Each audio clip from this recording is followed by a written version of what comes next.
Chapter 2901 युद्ध की यादें। लोगिंग डोमेन, हंगर डोमेन और मिरर डोमेन के बीच युद्ध समाप्त हो गया।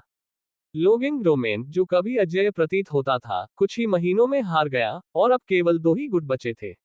इस प्रकार स्वप्नलोक के रंगीन आकाश के नीचे एक नए युद्ध की शुरुआत हो रही थी। जिस समय कैसी और रेन एबोनी द्वीप पर पहुंचे, उस समय मॉडरेट मानवता की सेनाओं को हर मोर्चे पर लगातार पीछे धकेल रहा था। रेवेनहॉर्ट को छोड़कर स्वप्नलोक का पूरा उत्तरी भाग पहले से ही उसके कब्जे में था। उसके प्रतीत होने वाले अंतहीन जहाज आंसुओं की नदी में एक अजेय लहर की तरह आगे बढ़ रहे थे, और पूर्व में काले पर्वत जल्द ही गिरने वाले थे। ऐसा लग रहा था मानो शून्यता का राजा एक लहर की तरह पूरी दुनिया पर छा जाएगा, अपने पीछे केवल मृत्यु और विनाश छोड़ जाएगा, और इस खाली तबाह दुनिया पर शासन करने के लिए केवल खुद को ही छोड़ जाएगा। लेकिन वास्तविकता कुछ और ही थी। जैसे ही लॉन्गिंग डोमेन के अंतिम गढ़, जिनमें 4 महान गढ़ भी शामिल थे, ड्रीमस्पॉन के हाथों में आ गए, मानवता पर उसका शासन और भी मजबूत हो गया। अब पूरी मानव जाति उसकी हो गई, उसके अधीन हो गई और उसे अपना उद्धारकर्ता मानकर उसकी पूजा करने लगी। बेशक ऐसा इसलिए नहीं था कि हर कोई वास्तव में एस्टेरियन में विश्वास करता था, बल्कि ऐसा इसलिए था क्योंकि हर कोई उसके विचार से संक्रमित हो गया था, उससे मोहित हो गया था, और कोई भी उसकी भयावह शक्तियों से बच नहीं सकता था। लेकिन शून्य के राजा के विरुद्ध युद्ध के मामले में स्थिति एक जैसी ही थी। स्वप्नलोक के प्रति पूरी मानवता की घोर आज्ञाकारिता के कारण युद्ध का स्वरूप बदल गया। मनुष्यों में अब कोई आंतरिक संघर्ष नहीं रह गया था, और वे सर्वोच्च शक्तियों में सबसे वृद्ध और अनुभवी शक्ति की भयानक इच्छा से निर्देशित थे। इसलिए उनकी एकता और सैन्य सामंजस्य में अभूतपूर्व वृद्धि हुई, जो मानवीय रूप से संभव से कहीं अधिक थी। और चूंकि एस्टेरियन अब अस्तित्व में सबसे शक्तिशाली डोमेन पर शासन कर रहा था, और परिणामस्वरूप अन्य सभी सुप्रीम की तुलना में कहीं अधिक शक्तिशाली हो गया था, इसलिए उसे अब युद्ध के मैदान से दूर रहने की कोई आवश्यकता महसूस नहीं हुई। इसके विपरीत वह अक्सर अपने दासों को युद्धों में नेतृत्व करता था, मानो वह शून्य के राजा को चुनौती दे रहा हो कि वह अपने सबसे शक्तिशाली पात्रों को लेकर आए और उसका सामना करे। लेकिन जाहिर है, शक्तिशाली और कमजोर पात्रों में कोई अंतर नहीं था। अंततः वे सभी मॉडरेट ही थे, और इसलिए एस्टेरियन हर बार किसी भी पात्र के करीब आने पर मॉडरेट के दिमाग पर हमला कर सकता था। वह दूर से भी मॉडरेट के दिमाग में धीरे धीरे जहर घोल सकता था, लेकिन आमने सामने होने से ड्रीमस्पॉन को शून्य के राजा पर अपने कपटी रूप का पूरा प्रभाव डालने का मौका मिल गया। किसी सर्वोच्च शक्ति के दिमाग को प्रभावित करना आसान नहीं था, खासकर मॉडरेट के दिमाग को, जिसमें पागल हुए बिना लाखों शरीरों को नियंत्रित करने की क्षमता थी, या कम से कम पहले से ज्यादा पागल हुए बिना। उसका दिमाग विशाल और रहस्यमय रूप से अलौकिक था, लेकिन फिर भी एस्टेरियन भी पूरी तरह से इंसान नहीं था। जिस प्रकार नदियां चट्टानों को काटती हैं, उसी प्रकार उसकी कपटी शक्तियों ने धीरे धीरे शून्यता के राजा को नष्ट कर दिया, बूंद बूंद करके उसके दिमाग में जहर घोल दिया। इससे अंततः मॉडरेट का विनाश हो जाना चाहिए था, लेकिन अल्पावधि में भी एस्टेरियन के प्रभाव से हंगर डोमेन के खिलाफ प्रभावी ढंग से लड़ने की उसकी क्षमता कम हो जानी चाहिए थी। लेकिन ऐसा नहीं हुआ। ऐसा एक साधारण कारण से नहीं हुआ, बल्कि lady cassia, song of the fallen की वजह से। ड्रीमस्पॉन के जादू के प्रभाव में आ चुके लोग उसे मानवता का गद्दार मानते थे, और ऐसा लगता था कि वही एकमात्र कारण थी जिसकी वजह से मॉडरेट लॉर्ड एस्टेरियन की शक्तियों का इतनी दृढ़ता से सामना कर पा रहा था। इसलिए मिरर डोमेन के खिलाफ युद्ध में मरने वाले हर व्यक्ति और उसके दुष्ट शासक को नया शरीर देने के लिए नष्ट की गई हर आत्मा के लिए लोग सॉन्ग ऑफ द फॉलन को दोषी ठहराते थे। इस तथ्य के बावजूद कि नथिंग के राजा ने ड्रीमस्पॉन की कपटी शक्ति से खुद को बचाने के लिए एक चुड़ैल को ढूंढ लिया था, युद्ध का रुख फिर भी उसके खिलाफ हो गया। पश्चिम में मानवता के योद्धाओं ने आंसुओं की नदी पर एक प्रभावी नाकाबंदी स्थापित करने में कामयाबी हासिल की। बेशक मॉडरेट नदी की सतह को ही दर्पण द्वार के निकास के रूप में उपयोग करके इसे पार कर सकता था, लेकिन ऐसा करने पर वह अपनी सेना की एक बड़ी टुकड़ी को दुश्मन की सीमा के पीछे युद्ध में झोंक देता। और जब सॉन्ग सिस्टर्स ने रेवेनहॉर्ट से जवाबी हमला करते हुए गॉडग्रेव की ओर पूर्व दिशा में बढ़ना शुरू किया, तो उसके पास अपने जहाजों को बचाने और उन्हें मूनरिवर मैदानों में वापस बुलाने के अलावा कोई विकल्प नहीं बचा था। पूर्व में ब्लैक माउंटेन्स के पार उसका आगे बढ़ना पहले धीमा हुआ और फिर रुक गया।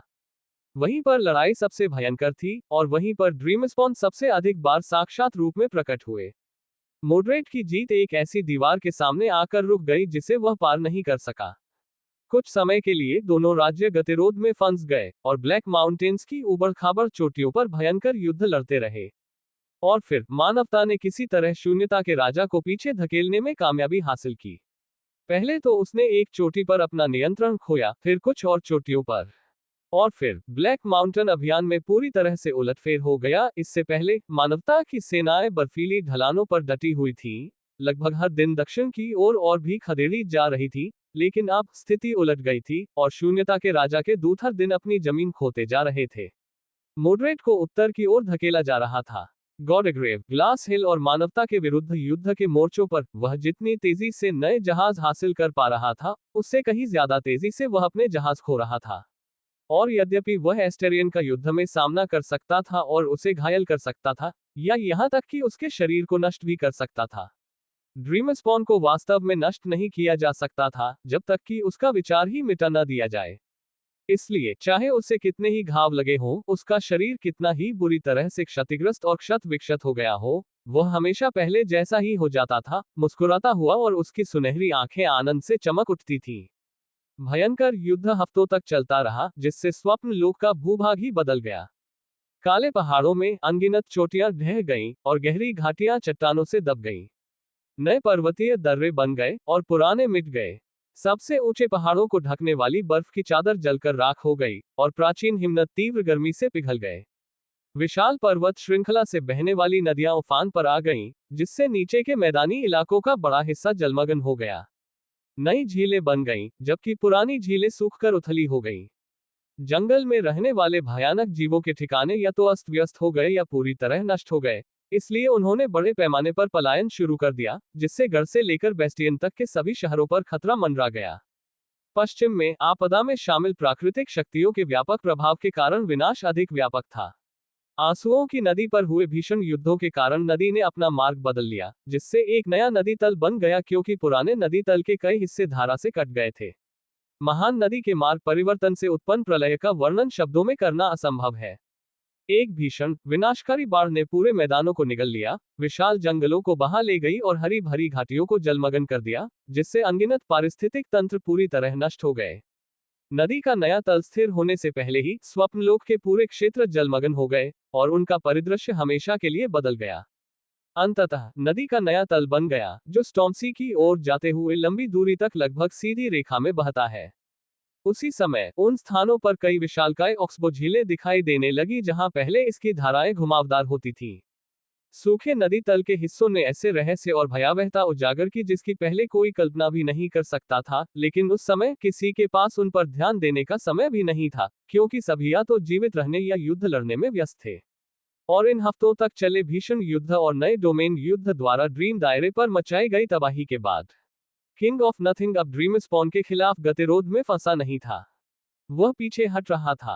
अमर ज्वाला के परिवर्तनशील तारे द्वारा पोषित और ड्रीमस्पॉन के नेतृत्व में मानवता की संयुक्त सेना, जो अपनी वर्तमान भयावह शक्ति तक पहुंच चुकी थी, उसके युवा डोमेन के लिए इतनी अधिक संख्या और इतनी शक्तिशाली साबित हुई कि उसका मुकाबला करना असंभव हो गया था। इसलिए अपनी सेनाओं को मजबूत करने और उनकी संख्या कम होने के कारण बहुत सारे जहाजों को नष्ट होने से बचाने के प्रयास में मोड्रेट को उन चीजों के दायरे को सीमित करने के लिए मजबूर होना पड़ा जिन्हें वह अपने पास रखना चाहता था। उसने सबसे पहले आंसुओं की नदी के बेसिन को छोड़ा, फिर अनिच्छा से ब्लैक माउंटेन्स से पीछे हट गया। इसके बाद मून रिवर मैदान एक बार फिर मानवता के हाथों में आ गया। उसके बाद पहाड़ों के उत्तर में स्थित कई क्षेत्र भी मानवता के कब्जे में आ गए। और जब उसने वहां के गढ़ खो दिए, तो एस्टेरियन को जो बढ़त हासिल हुई थी, वह और भी अधिक जबरदस्त हो गई। मोड्रेट ने गॉडग्रेव पर अपना कब्जा बनाए रखने की कोशिश की, लेकिन यह व्यर्थ साबित हुआ, या यूं कहें कि यह बहुत महंगा पड़ा। इसलिए गॉडग्रेव में एक और युद्ध लड़ने के बजाय उसने पीछे हटने का विकल्प चुना। सभी को उम्मीद थी कि वह हॉलो माउंटेन्स की ओर पीछे हट जाएगा, लेकिन इसके बजाय वह पूर्व की ओर पीछे हट गया। इसके तुरंत बाद ग्लास हिल और हॉलो माउंटेन्स के उत्तर में स्थित शेष क्षेत्रों पर मानवता ने विजय प्राप्त कर ली। कुछ ही समय में केवल चेन्ड आइल्स ही शेष रह गए। कैसी हौंफते हुए मोड्रेट की यादों से बाहर निकली। उससे पीछे हटते हुए वह जमीन पर गिर पड़ी और सांस लेने के लिए संघर्ष करने लगी। वह भ्रमित और मतली महसूस कर रही थी, उसके होठों से कर्कश सांसें निकल रही थी और उसे तीव्र चक्कर आ रहे थे। मजे की बात यह है कि दर्द ने ही उसे दुनिया से अलग थलग महसूस करने की भावना से उबरने में मदद की और उसे एक बार फिर वास्तविकता से जोड़ दिया। उसकी खाली आंख में एक भयानक, चुभने वाला दर्द धड़क रहा था और उसके पीले चेहरे से खून बह रहा था।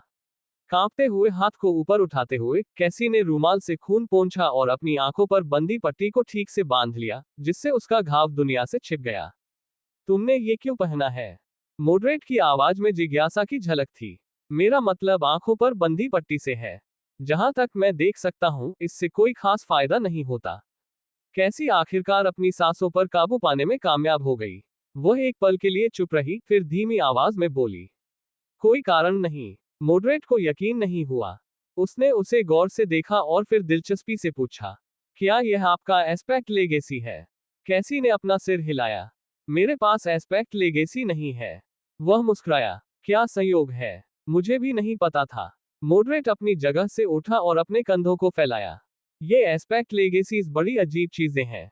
एस्पेक्ट स्पेल से नहीं आता, लेकिन लेगेसी आती है। इसे अनलॉक करने का एक निश्चित तरीका भी है, जिसके बारे में सिर्फ स्पेल को ही पता है। मुझे कभी कभी हैरानी होती है कि इसने मुझे मेरी लेगेसी कभी क्यों नहीं दी। वह मुस्कुराया, शायद इसलिए क्योंकि मेरी किस्मत में कुछ भी विरासत में न मिलना लिखा था। कैसी कुछ पल चुप रही, फिर धीरे से बोली, ये पट्टी महज एक साधारण सी याद है। इसका कोई जादू नहीं है, लेकिन ये खुद को साफ और ठीक कर लेती है। और मुझे इसका रंग पसंद है। इतना ही काफी है। इससे भी ज्यादा महत्वपूर्ण बात यह है कि इससे लोगों को सुकून मिलता है, इसलिए मैं इसे पहनता हूँ। मॉडरेट ने उसे देर तक घूर कर देखा। यहाँ लगभग कोई लोग नहीं है। एक गहरी सांस लेते हुए कैसी धीरे धीरे खड़ी हो गई। शायद नहीं, लेकिन सालों से इस पट्टी को आंखों पर बांधना मेरी आदत बन गई है। मुझे ये पसंद है। हर बार जब मैं इसे पहनता हूँ, तो मुझे ऐसा लगता है जैसे मैं हेलमेट पहन रहा हूँ और उसका विजर नीचे कर रहा हूँ। और फिर मैं युद्ध के लिए तैयार हो जाता हूँ। वह उसकी ओर मुड़ी और अपनी ठुड्डी को थोड़ा ऊपर उठाया। क्या आप युद्ध के लिए तैयार हैं? मॉडरेट हंस पड़ी। उसे एक प्यारी सी मुस्कान देते हुए वह मुड़ गया और दरवाजे की ओर चल पड़ा। अब तक तो तुम्हें पता होना चाहिए था, कैसिया। मैं हमेशा युद्ध में ही शामिल रही हूँ। आखिर मैं जीवन की देवी की वंशज हूँ। कक्ष से निकलते हुए उन्होंने शांत स्वर में कहा, और जीवन ही युद्ध है। Dot dot dot. जिस समय मॉडरेट फर्श पर घुटने टेक कर बैठी कैसिया के खून से लथपथ चेहरे को देख रहा था, उसी समय वह एक विशाल श्रृंखला की आखिरी कड़ी पर खड़ा था, जो दक्षिणी द्वीप को उससे परे की भूमि से जोड़ती थी। महाराणा संतदार का शव कुछ समय पहले नष्ट हो चुका था, इसलिए अब वह एक अलग शरीर धारण किए हुए थे। उनके पीछे उनके अन्य स्वरूपों का एक शत विक्षत जुलूस एंकर चेन की विशाल लंबाई पर पीछे हट रहा था, और उनके सामने, खैर, वह अभी तक हंगर डोमेन की विजयी सेना को देख नहीं पा रहे थे, लेकिन वह ज्यादा दूर नहीं थी। उन्होंने प्रतिबिंबों के माध्यम से जंगल में जागृतों के अंतहीन स्तंभों को आगे बढ़ते देखा। उन्होंने पहले ही तबाह हो चुके ब्लैक माउंटेन्स और चेंड आइल्स के बीच के सभी गढ़ों पर फिर से कब्जा कर लिया था, और अब सप्ताह के अंत से पहले नॉक्टिस के अभयारण्य पर कब्जा करने का लक्ष्य बना रहे थे। दरअसल व्हाइट फैदर कबीले के जासूस पहले से ही आकाश की गहराइयों से इस पर नजर रख रहे थे। पश्चिम में गॉडग्रेव पर मानवता की सेनाओं ने पहले ही पुनः कब्जा कर लिया था। ग्लास हेल भी अब ड्रीमस्पॉन के अधीन था, और रेड हिल की सुनसान सड़कों पर एक नया संत शासन कर रहा था। मनुष्यों ने दूसरे गढ़ पर भी विजय प्राप्त कर ली थी, जिसे मॉडरेट ने हाइव की गहराई में खोजा था। उसे इसका पूरी तरह से अन्वेषण करने का अवसर भी नहीं मिला। एक सेना दक्षिणी एंकर चेन की ओर बढ़ रही थी, जबकि दूसरी पश्चिमी एंकर चेन के करीब पहुंच रही थी। जल्द ही वे रेड कोलोसियम के खंडहरों के पास से गुजरेंगे और अल्टर आइलैंड की शांति भंग कर देंगे, जहां युद्ध देवता की प्राचीन प्रतिमा आज भी खड़ी थी। मॉडरेट सोच रहा था कि क्या युद्ध वेदी को खोना, जो उसके लिए एक तरह से पैतृक पवित्र स्थान था, कोई मायने रखता है। शायद नहीं, लेकिन इसका प्रतीकात्मक महत्व बहुत गहरा था। किसी भी सूरत में जब दोनों सेनाएं एबोनी द्वीप के द्वार पर मिलेंगी, तो वे एक विशाल सेना में विलीन हो जाएंगी, मानवता द्वारा अब तक खड़ी की गई सबसे महान सेना। वहां वह युद्ध का एक सच्चा स्मारक बनाएगा। तुम्हारा छोटा सा विद्रोह नाकाम हो गया लगता है ना? वह कपटी आवाज उसके कानों में गूंजी, और मानो जादू से सुनहरी आंखों वाला एक आदमी अचानक जंजीर के लंगर के सामने खड़ा हो गया, और उसे शांत भाव से देखने लगा। एस्टेरियन मुस्कुराया। मैंने सुना है कि बच्चे आखिरकार एक ऐसे दौर से गुजरते हैं जब वे अपने माता पिता के खिलाफ विद्रोह करते हैं, लेकिन क्या तुम इसके लिए बहुत बड़े नहीं हो गए हो, बेटा?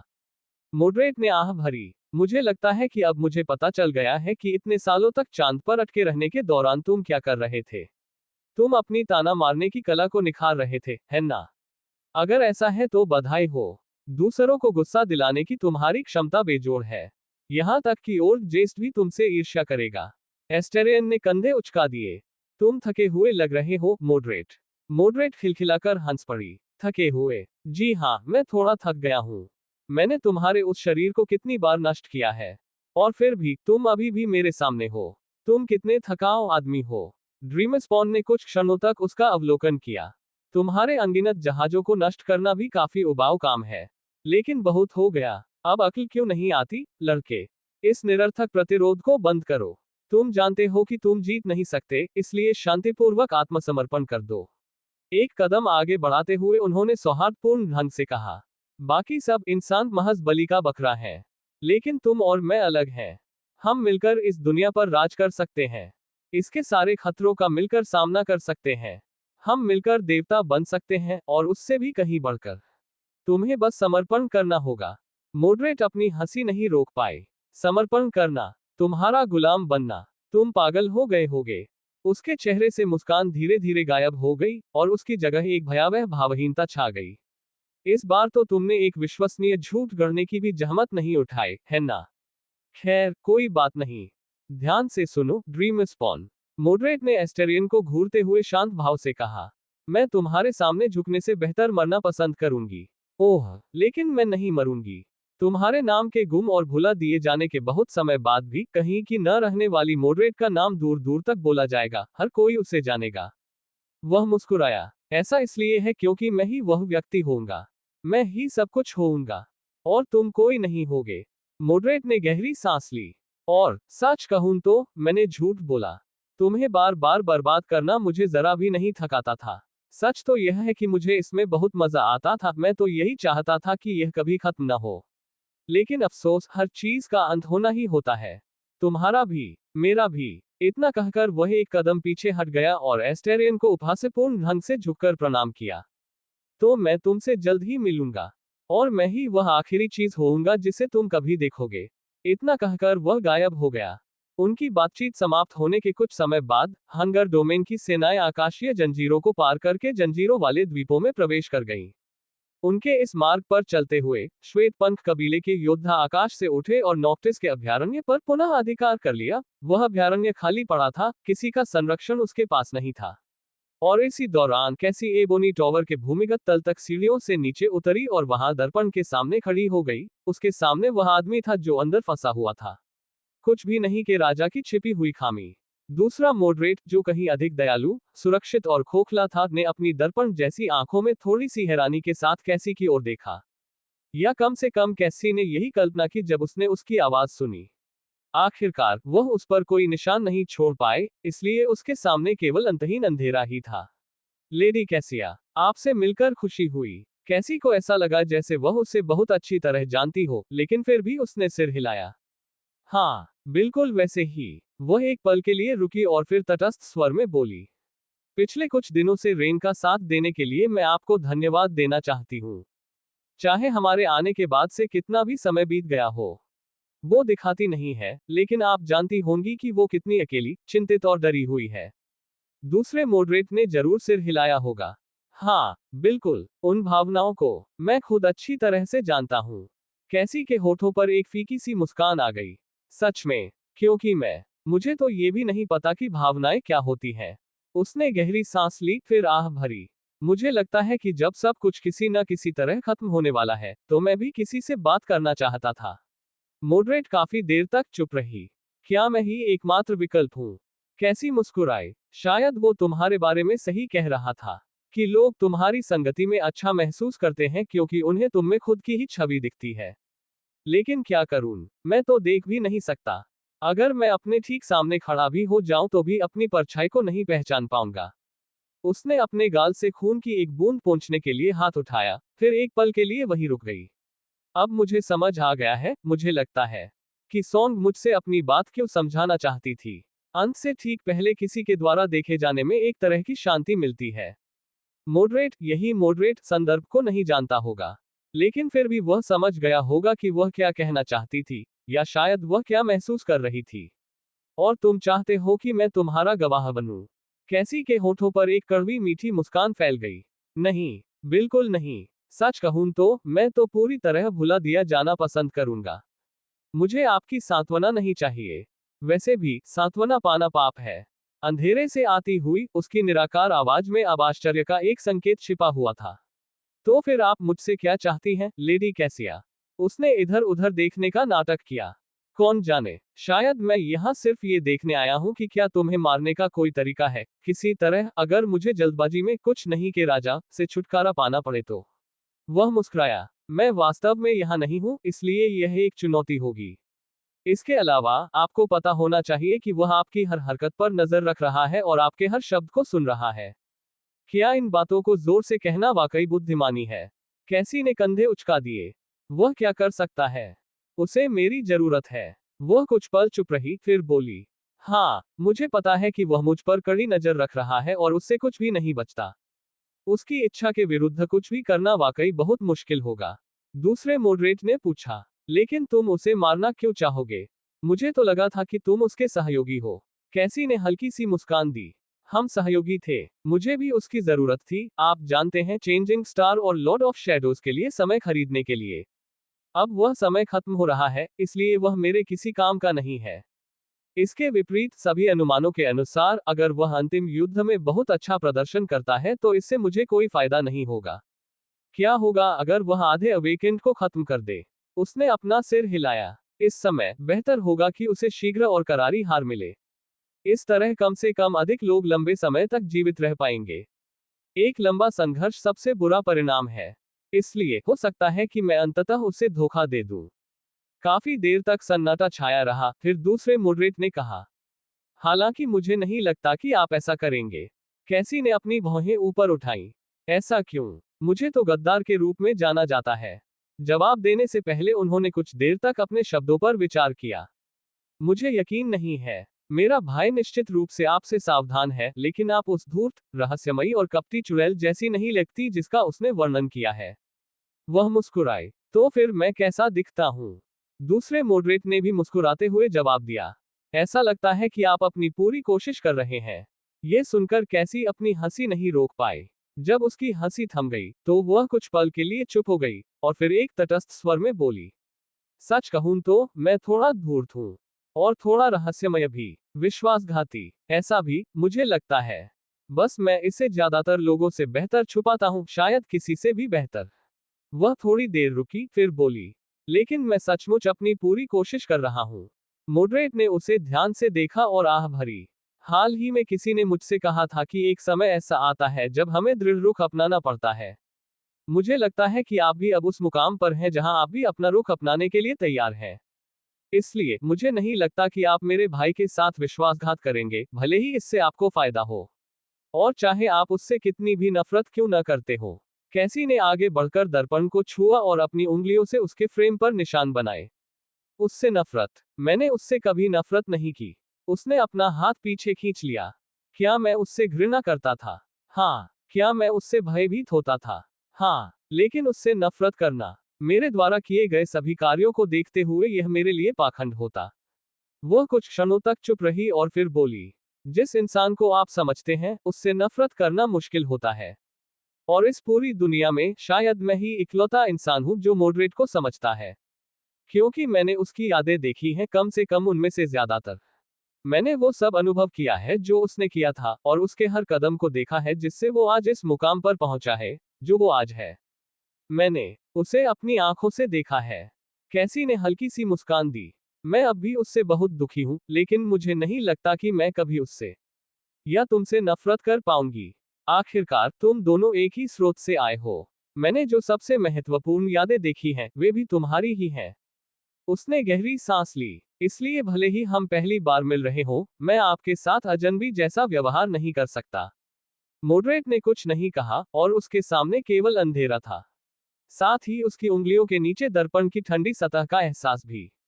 कैसी ने हाथ उठाया और अपनी आंखों पर बंधी पट्टी को नीचे खींच लिया, जिससे उसकी खाली, खून से लथपथ आंख का सॉकेट दिखाई दिया। यही असली वजह है जिसके लिए मैं तुमसे बात करने आया हूं, मॉडरेट। दूसरे मॉडरेट से, छोटे मॉडरेट से, उसने कड़वी मुस्कान दी। छोटा मॉडरेट? खैर, मैं इससे असहमत नहीं हो सकती। लेकिन लेडी कैसिया, आपका वास्तव में क्या मतलब है? वह जवाब देने में काफी देर तक सोचती रही। अंत में उसने कंधे उचका दिए। मैंने भविष्य देखने की क्षमता खो दी है। लेकिन मैं अब भी इसका अनुमान लगा सकता हूँ, भले ही अब मैं पूर्व ज्ञान की बजाय तर्क का उपयोग करूँ। तो इसे एक तरह की आकस्मिकता कह सकते हैं। ऐसा लग रहा था जैसे उसने फ्राउनिंग किया हो। मुझे अब भी समझ नहीं आया कि आप क्या कह रहे हैं। कैसी ने अपनी भौहें ऊपर उठाई। है ना, तुम दोनों कभी एक ही व्यक्ति थे, लेकिन किसी मोड़ पर तुम्हारे रास्ते अलग हो गए। तब से तुम दोनों एकांत की अपनी अपनी कोठरी में बंद हो, हर कोई अपने अपने निर्वासन का सामना कर रहा है। तुम दोनों में से कोई भी पूर्ण नहीं है, और जबकि वह तुमसे नफरत करता है, तुम उसे तरसते हो, है ना? ठीक वैसे ही जैसे तुम अपने परिवार के लिए तरसते थे, जिसके प्यार और स्नेह से तुम्हें वंचित रखा गया था। मॉडरेट ने कड़वाहट से हंसते हुए कहा। ओह, लेकिन वो भी मुझे पाने की चाह रखता है। वो मुझे भी बाकी लोगों की तरह नष्ट करके अपने में समा लेना चाहता है, बस फर्क इतना है कि वो ऐसा कर नहीं सकता, क्योंकि मैं उसकी मौत का बोझ ढो रही हूँ। है ना, हम दोनों की जोड़ी कितनी अनोखी है। कैसी ने अपना सिर हिलाया। इससे कोई फर्क नहीं पड़ता कि वह क्या चाहता है। मैंने उसके लिए, उसकी चाहतों को पूरा करने में, उसकी जरूरतों को पूरा करने में कई दिन बिताए हैं और बहुत कष्ट सहा है। तुम क्या चाहती हो? मॉडरेट चुप रही, इसलिए उसने ही बोलना शुरू किया। मैं तुम्हें बताती हूँ कि मुझे क्या चाहिए। मैं ये याद रखना चाहती हूँ कि सन्नी और नेफिस कहाँ हैं, ताकि मुझे पता चल सके कि वे कब लौटेंगे। मैं उन्हें बहुत चाहती हूँ, लेकिन मैं ऐसा नहीं कर सकती, क्योंकि मैंने अपनी ही यादें मिटा दी हैं। यह मेरी एक शक्ति है। देखना, जानना, याद रखना या भूलना। उसने धीरे से सांस ली। और अब मुझे इस संभावना का सामना करना पड़ रहा है कि वे समय पर वापस नहीं आ पाएंगे। इसका मतलब है कि मैं ड्रीम स्पॉन को हराने के लिए उन पर भरोसा नहीं कर सकता। इसका मतलब है कि मुझे उसे खुद ही हराना होगा। लेकिन वह इतना विशाल है और मैं इतना छोटा। जब उसने मुझे दबाकर मेरी आंख निकाल ली, तो मैं हिल भी नहीं सका। मेरे सारे हथियार या तो गायब हो गए हैं या टूट गए हैं, और मेरे पास बस एक उलझा हुआ धागा बचा है। अपनी बची हुई एक आंख बंद करके कैसी ने गहरी सांस ली। थीसियस के बिना एरियाडने मिनोटॉर को कैसे हरा पाएगी? कैसी धीरे से हंसी। देखो, ड्रीम स्पॉन मुझे प्लेग से संक्रमित करने में भले ही असफल रहा हो, लेकिन उसने मुझे उस घिनौने रूपक से जरूर संक्रमित कर दिया है। मैं इससे छुटकारा ही नहीं पा रहा हूँ। वह चुप हो गई और फिर जबरदस्ती मुस्कुराए। खैर, यही कारण है कि मैं तुम्हारे दूसरे रूप को धोखा देने में हिचकिचा रहा हूँ। नरसंहार को टालने के लिए उसकी शीघ्र हार सुनिश्चित करना समझदारी भरा कदम है, ताकि सन्नी और नेफिस लौटकर सबको बचा सके। लेकिन अगर मैं अब उनकी आड़ में नहीं छिप सकता, तो बस यही अंत है। अगर शून्य के राजा को हरा दिया गया, तो कोई कल नहीं होगा और कोई उम्मीद भी नहीं रहेगी। वह फिर हंस पड़ी। सच कहूं तो मॉडरेट मेरी हर हरकत पर नजर रख रहा था और हर बात सुन रहा था, फिर भी मैं उसे चकमा देने और उसकी नाक के नीचे ही उसके लिए जाल बिछाने में कामयाब रहा। असल में यह इतना मुश्किल नहीं था। वह जादुई मंत्रों में मेरे जितना माहिर नहीं है। तो अगर उसने मुझे मंत्र बनाते और हर एक मंत्र पढ़ते हुए देख भी लिया होता, तो क्या फायदा? उसे बस इतना ही समझ आया कि उसका शक शांत हो जाए। उसने वह धारदार चाकू नहीं देखा और न ही देख पाया जो मैंने उस सूक्ष्मता में छिपा रखा था, ताकि सही समय पर उसे उसकी पीठ में घोंपकर उसे खत्म कर सकूं। दूसरी मॉडरेट दर्पण से उसे घूर रही थी। काफी देर की चुप्पी के बाद उन्होंने धीमी आवाज में कहा, वह आपसे अपनी यादों में हेरफेर करने की उम्मीद कर रहा था। वह आपके पहलू के खिलाफ जवाबी कार्रवाई करने में इतना मग्न था कि वह असली खतरे को समझ ही नहीं पाया। कैसी ने कंधे उचका दिए। स्वाभाविक रूप से उसने ऐसा किया। आखिरकार यही तो जादू का रहस्य है। ध्यान, अपेक्षा, भ्रामक दिशा, प्रतिज्ञा, मोह, प्रतिष्ठा। लोग क्या देखते हैं, लोग क्या नहीं देख पाते। जैसे मैं अदृश्य हूं, और इसलिए अदृश्य ही रहता हूं। और इसीलिए वे मुझे कभी आते हुए नहीं देख पाते। उसने हल्की सी मुस्कान दी। तुम्हारा दूसरा रूप ही एकमात्र ऐसा था जिसने मुझे मेरे वास्तविक स्वरूप में देखा और मेरे साथ उचित सम्मानपूर्वक व्यवहार किया। लेकिन सर्वोच्चता प्राप्त करने के बाद वह भी आत्मसंतुष्ट हो गया। मुझे लगता है कि सर्वोच्च शक्तियों का स्वभाव ही अत्यात्मविश्वासी और अहंकारी होना है। इसलिए जब उसने मुझे रक्त से लथपथ और कांपते हुए एक साधारण संत के रूप में देखा, तो उसने अपनी सतर्कता कम कर दी, जैसा कि मुझे पता था कि वह करेगा। उसने कंधे उचका दिए, जैसे वे सभी करते हैं। दूसरे मॉडरेट ने आह भरी, फिर धीरे से कहा, लेकिन आप ये बातें जोर से कह रहे हैं, ये जानते हुए कि वह सुन रहा है। जिसका मतलब है कि आपने अंततः अपना मन बदल लिया है। कैसी ने कड़वाहट भरी हंसी हंसी। क्या मैंने किया है? हाँ, मुझे लगता है मैंने किया है। अभी अभी। उसने अपना सिर उठाया और गहरी सांस ली। मैं थक गया हूँ। मेरी बुद्धि बिल्कुल क्षीण हो गई है। मैं खुद को भी पहचान नहीं पा रहा हूँ। Dot dot. और सिर्फ इसलिए नहीं कि मेरी अपनी यादें खो गई हैं। ये सारी धूर्तता, ये सारी योजनाएं, ये सारी गणनाएं, ये मेरे स्वभाव में नहीं है। मुझे लगता है मैंने तुम्हारे दूसरे रूप को एक बार यह कहते सुना था कि वह बस दुनिया को खुद पर प्रतिबिंबित करता है, और इसलिए दुनिया ने उसे एक असाधारण राक्षस बना दिया। लेकिन वह तो शुरू से ही असाधारण था। वे सभी थे महान योद्धाओं की संतानें, देवताओं के वंशज, अशुभ संकेतों के तहत जन्मे, अकल्पनीय विपत्तियों के भीषण दबाव में पले बढ़े। वह उदास मुस्कान के साथ मुस्कुराए। लेकिन मैं तो बस एक आम लड़की थी। मेरा बचपन आम था और मेरे माता पिता भी आम थे। मुझमें कुछ भी असाधारण नहीं था। जब तक कि मुझे असाधारण चुनौतियों का सामना नहीं करना पड़ा, और मेरे पास उस स्थिति का सामना करने के अलावा कोई विकल्प नहीं बचा। तो मैंने वही किया, सही हो या गलत, मैंने एक के बाद एक छोटे छोटे फैसले लिए। हर फैसले ने मेरे स्वरूप को थोड़ा और बदल दिया। यहां तक कि मैं खुद को पहचान भी नहीं पाई। तो मॉडरेट और मेरे बीच इस शापित दुनिया ने वास्तव में किसे आज के रूप में ढाला है। कैसी ने आह भरी और एक बार फिर दर्पण की ओर मुड़ गई। मुझे पहले यकीन था कि सनी और नेफिस लौटकर सब कुछ ठीक कर देंगे। लेकिन अगर मैं खुद से सच कहूं तो ये सब मेरी वजह से हुआ है। मैंने ही यह सब शुरू किया है। हो सकता है मैं भूल गई हूं कि वे कहां गए थे, लेकिन मुझे पता है कि वे इसलिए गए थे क्योंकि मेरे अतीत के स्वरूप ने भविष्य को एक संदेश भेजा था। उसके पास जरूर कोई योजना रही होगी। उसे जरूर कोई दूरदृष्टि रही होगी। कैसी के चेहरे पर कठोरता आ गई, वह और भी ठंडी और उदास हो गई। तो अब मैं खुद पर भरोसा करना चुनती हूँ। मैं खुद पर विश्वास करना चुनती हूँ। मैं अब उनके लौटने की उम्मीद नहीं करूंगी, इसलिए मैं तुम्हारे दूसरे रूप को धोखा नहीं दूंगी। क्योंकि वही मेरा सब कुछ है। ठीक वैसे ही जैसे मैं उसका सब कुछ हूँ। दो राक्षस, जिन्हें एक कहीं अधिक भयानक राक्षस का सामना करने के लिए मजबूर होना पड़ा। वह काफी देर तक चुप रही, फिर उसने दर्पण की ओर हाथ बढ़ाया। अपनी उंगलियों से उसकी ठंडी सतह को छूते हुए कैसी ने अपना दूसरा हाथ उठाया और अपनी गायब आंख के आसपास की खून से सनी त्वचा को छुआ। लेकिन कम से कम हमारे पास तो एक दूसरे का साथ है। जबकि तुम्हारे पास कुछ भी नहीं है। क्या तुम मुझसे ईर्ष्या करते हो? क्योंकि उसे मेरी जरूरत है, जबकि तुम हमेशा से बस यही चाहते थे कि तुम्हारी जरूरत हो। दूसरे मॉडरेट के चेहरे पर मुस्कान आ गई। सच कहूं तो मुझे नहीं लगता कि मैं ईर्ष्या महसूस करने में सक्षम हूं। हालांकि अगर आप चाहें तो मैं ईर्ष्या महसूस करने का नाटक कर सकता हूं। कैसी ने आह भरी। उसने तुम्हें विशाल दर्पण में कैद कर दिया और इतने लंबे समय तक वहीं कैद रखा। फिर भी तुम उससे प्यार पाने, उसकी सराहना पाने, उसके द्वारा महत्व दिए जाने की चाहत रखती हो। क्योंकि तुम्हें लगता है कि तुम उससे प्यार करती हो। लेकिन तुम उससे प्यार कैसे कर सकती हो? तुम तो उसे जानती भी नहीं हो। दूसरा मॉडरेट चुप रहा। उसने भी ऐसा ही किया और फिर धीरे से बोली। लेकिन आप ऐसा करना तो चाहते हैं, है ना? उसे जानने के लिए, उसके करीब आने के लिए। अंत में वह हंस पड़ा। तो यह क्या है? प्रतिज्ञा, मोह या प्रतिष्ठा? क्या मैं आपको ठीक से नहीं देख पा रहा हूं, लेडी कैसिया? उसने कंधे उचका दिए। सबसे बड़ा छल वह होता है जिसका आप विरोध नहीं कर सकते, भले ही आपको उसका पहले से ही अंदाजा हो।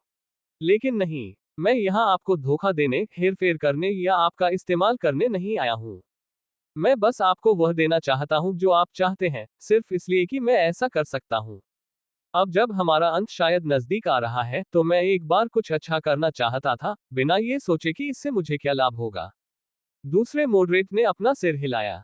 बिल्कुल वैसी ही बात है जो कोई ऐसा व्यक्ति कहेगा जो मुझे धोखा देने, मेरा फायदा उठाने और मेरा इस्तेमाल करने की योजना बना रहा हो। फिर भी आप असल में करना क्या चाहते हैं? कैसी ने हल्की सी मुस्कान दी। मैंने ये पहले ही कह दिया था, है ना? मेरी शक्ति देखने, जानने और याद रखने की है, या भूलने की। और जब से मैं एबोनी टॉवर में आई हूं, मैंने देखा है, जाना है और तुम्हारे दूसरे रूप को याद किया है, उन वर्षों के बारे में सब कुछ जो तुम दोनों के एक होने के दौरान जानने को था, और उन वर्षों के बारे में भी जो तुम दोनों के अलग होने के दौरान जानने को था। ऐसा लगा जैसे मैं वहीं उसके साथ थी। कम से कम उस बिंदु तक जब उसने सर्वोच्चता प्राप्त की। उसके बाद उसकी यादों को सहेज कर रखना काफी मुश्किल हो जाता है। दूसरा मॉडरेट, जो अपने एकमात्र बचे हुए हिस्से से अलग हो चुका था, हिचकिचाया, फिर उलझन भरे स्वर में पूछा, आप मुझे ये क्यों बता रही हैं? क्या आप मुझे चिढ़ा रही हैं, लेडी कैसिया? उसने अपना सिर हिलाया। नहीं, क्या तुम समझते नहीं? मेरी शक्ति देखना, जानना और याद रखना है, हाँ। लेकिन यह बाकियों को भी देखने, जानने और याद रखने में मदद करना है। आखिरकार, मैं शहीदों का गीत हूँ। मेरा भाग्य उन लोगों के बारे में गाना है जिन्हें मैंने देखा है, न कि उनकी यादों को चुपचाप संजो कर रखना। दूसरे शब्दों में, जैसे मैंने उनके अकेलेपन में बिताए जीवन की यादें उनके मन से ली, मैं उन्हें तुम्हारे साथ साझा कर सकती हूँ। मैं तुम्हें उन सभी चीजों का अनुभव करने में मदद कर सकती हूँ जिनका उन्होंने अनुभव किया, ताकि तुम उन्हें जान सको। दूसरा मॉडरेट काफी देर तक चुप रहा।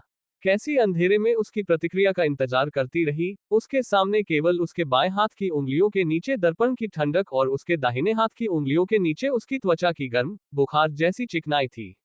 आखिरकार, उसने फुसफुसाते हुए कहा, तुम मेरे लिए ऐसा क्यों करोगे? उसने गहरी सांस ली। ऐसा इसलिए है क्योंकि मैं अब भविष्य नहीं देख सकता, लेकिन मैं अब भी उसका अनुमान लगा सकता हूँ। और मेरा अनुमान है कि एक दिन आपको इन यादों की जरूरत पड़ सकती है। वह कुछ सेकंड के लिए रुका, फिर धीरे से बोला, नहीं, ये सच नहीं है। तुम झूठ बोल रहे हो। वह एक पल के लिए रुका। इसके बजाय, आपको लगता है कि एक दिन आपको इन यादों के लिए मेरी जरूरत पड़ सकती है। क्या ये सही नहीं है, लेडी कैसिया? वह मुस्कुराई। क्या कोई अंतर है? वह कड़वाहट से हंसा। मुझे लगता है नहीं। आह, यह अजीब है।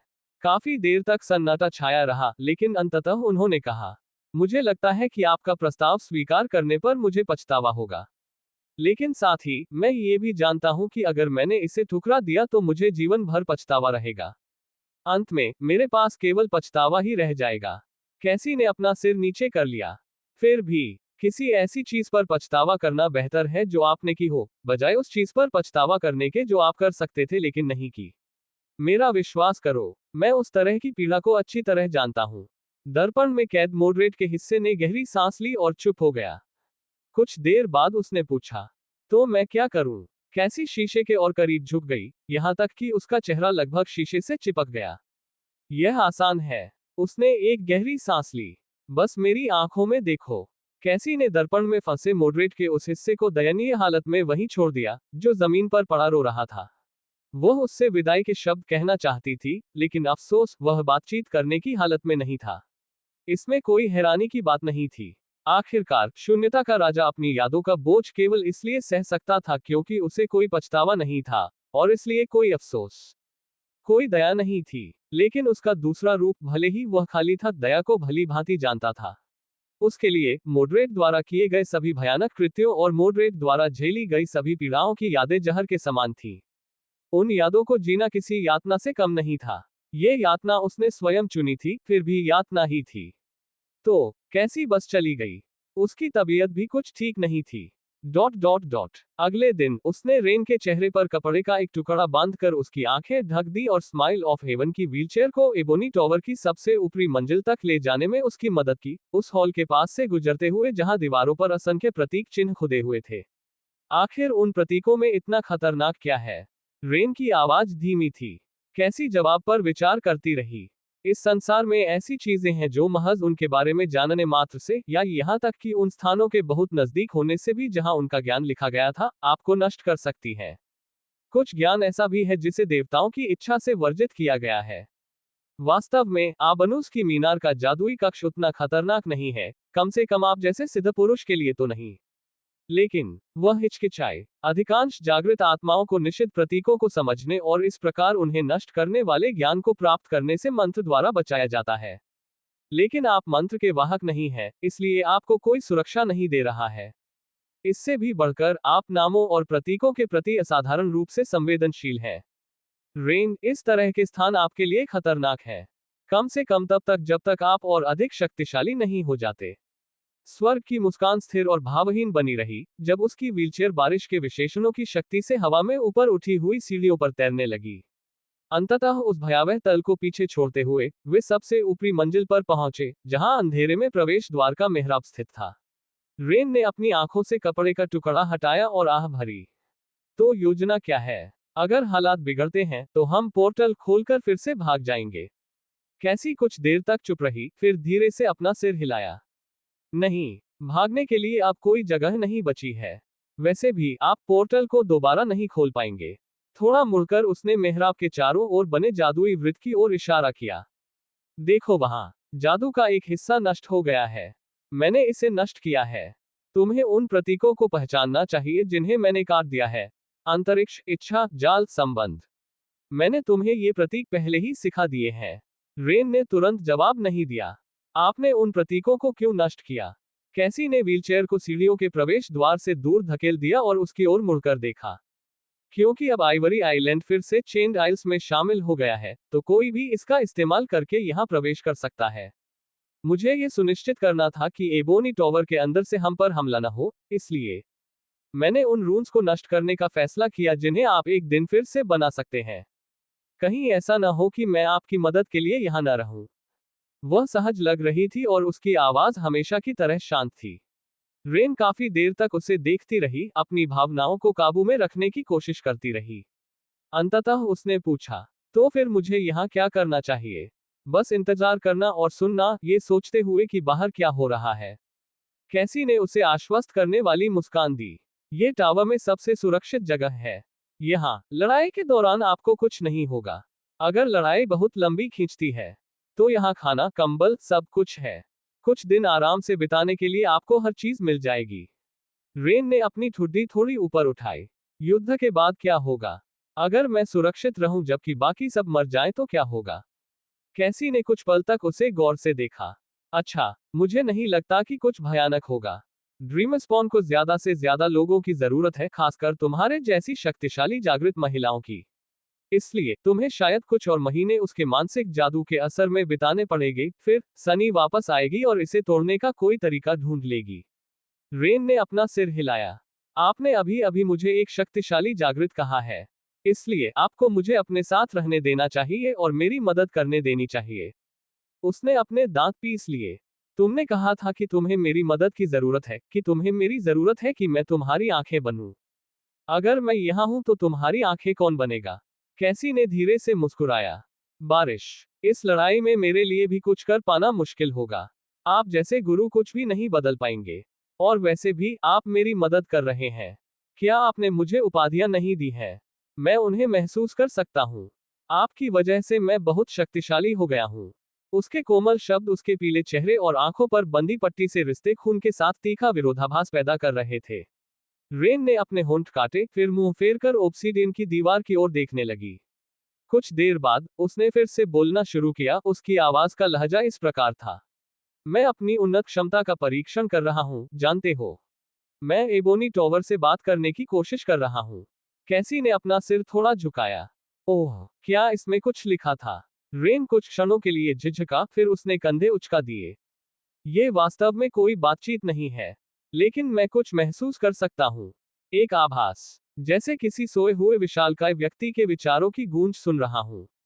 वह थोड़ा मुड़ी और बोली, यह मीनार कभी बिल्कुल सफेद थी, जानते हो। आसमान में इसकी बहन मीनार की तरह। लेकिन अनगिनत वर्षों तक जलने के बाद ये काली हो गई, ठीक वैसे ही जैसे इसके चारों ओर का अंधेरा।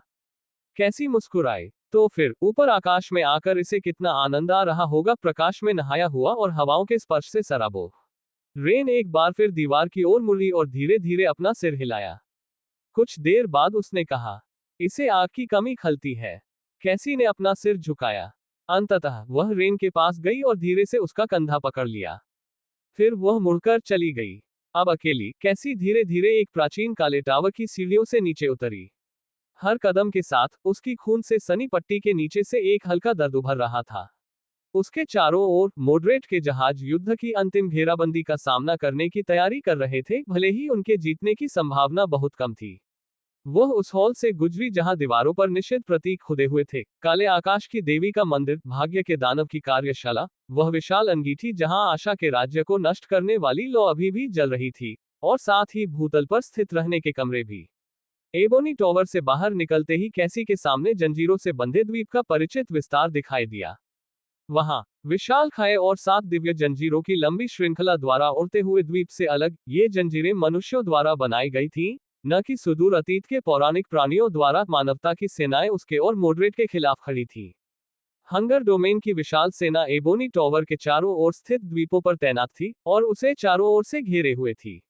लाखों जागृत योद्धा, हजारों मास्टर्स, 100 से अधिक संत, विशाल संख्या में प्रतिध्वनियां और असंख्य मोहित नाइटमेयर जीव भी मौजूद थे। सेशान और उसकी बहनें भी उनमें शामिल थीं। नाइटवॉकर और नाइट के संत, स्काई टाइड और रोआन भी थे। यहाँ तक कि उसके अपने फायर कीपर्स भी। और उनके स्वामी, बेशक उनके नए स्वामी, यानी एस्टेरियन, वे सभी एबोनी टॉवर पर हमला करने के लिए तैयार थे। ये तो वाकई एक अद्भुत नजारा है ना? उसने अपना सिर थोड़ा सा घुमाया, उस आदमी को पहचानते हुए जिसने उससे बात की थी, वह दुष्ट राक्षस जिसकी आंखों में दुनिया का प्रतिबिंब दिखता था। कहीं का नहीं का मॉडरेट, कुछ भी नहीं का राजा। उसका आखिरी और इकलौता सहयोगी। कैसी एक पल के लिए रुकी, फिर शांत स्वर में बोली, मुझे नहीं पता। मॉडरेट हंस पड़ी। जब उसकी हंसी की गूंज हवा में गुम हो गई, तो उसने व्यंग्यपूर्ण लहजे में कहा, अगर तुमने मुझे आजाद छोड़ दिया होता तो ये सब टाला जा सकता था, जानते हो। आह, पर अफसोस, तुम और तुम्हारी बेतुकी नैतिकता। यदि लॉन्गिंग डोमेन के शासक एस्टेरियन द्वारा उस पर कब्जा करने से पहले ही उसे मानवता का सफाया करने देते, तो वे इस तरह से हताश न होते। ड्रीमस्पॉन अजेय न बन जाते। मॉडरेट कुछ पल के लिए रुकी, उस मोहित सेना को देखती रही जो कभी नष्ट हो चुके लॉन्गिंग डोमेन की थी, और उसने पूछा, तो हार का स्वाद कैसा होता है? कैसी काफी देर तक वही रुकी रही। जब अंततः उसने बोलना शुरू किया, तो उसकी गहरी आवाज में विद्रोह का भाव भरा हुआ था। उद्धरण चिन्ह डॉट डॉट डॉट। मैं अभी पराजित नहीं हुआ हूं। उसी समय बहुत दूर ठंडी हवाएं दुनिया पर कहर बरपा रही थीं, और एक निर्जन बंजर भूमि पर एक जानलेवा बर्फीला तूफान कहर बरपा रहा था। दूर क्षितिज पर एक विशाल पर्वत श्रृंखला की सीमाएं मुश्किल से दिखाई दे रही थीं, जो एक पतली काली रेखा की तरह क्षितिज से ऊपर उठ रही थी। वे प्राचीन ज्वालामुखियों की गहराई से उठने वाली राख के बादलों से ढकी हुई थीं, जिनकी असीम गर्मी बर्फीले तूफान को रोके हुए थी। रेवेनहॉर्ट के पश्चिम में ऐसे भूभाग थे जहां जानलेवा ठंड का राज था। बर्फीले बंजर इलाके के बिल्कुल किनारे पर बर्फ से बनी चौकियों की एक श्रृंखला बनाई गई थी, जो बर्फ में रहने वाले जीवों से मनुष्यों की भूमि की रक्षा करती थी। ये चौकियां जागृत योद्धाओं की अस्थायी टुकड़ियों का घर थी और समय समय पर बर्फीले तूफानों में उतरने वाले खोजकर्ताओं को आश्रय देती थी।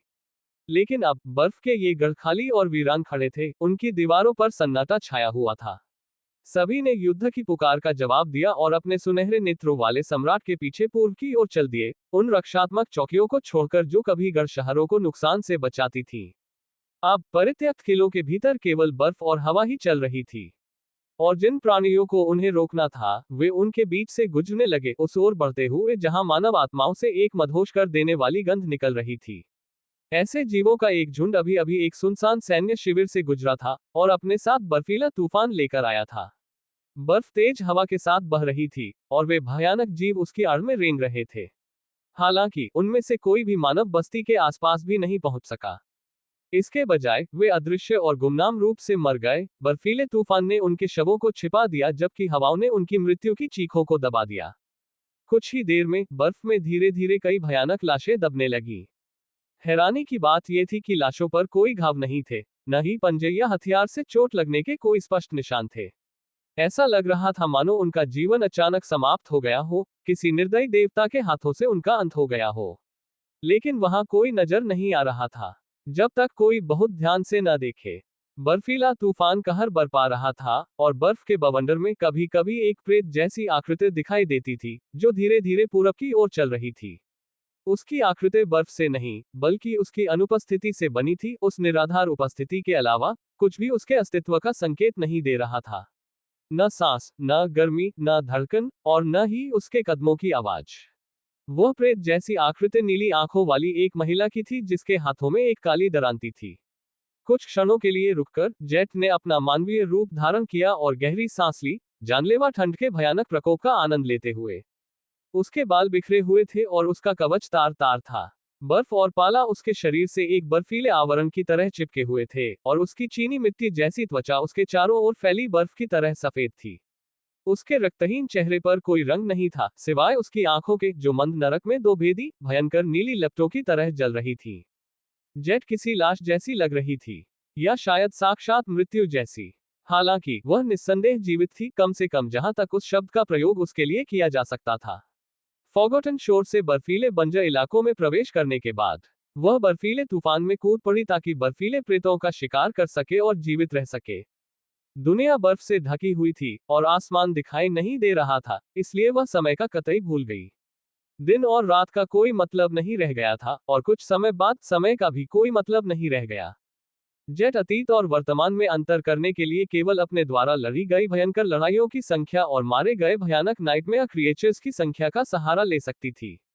लेकिन फिर भी आखिरकार वह गिनती भूल गई।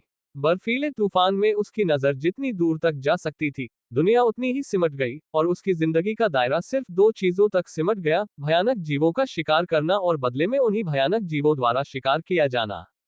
बेशक कुछ पल ऐसे भी थे जो इस जानलेवा एकरसता को तोड़ते थे।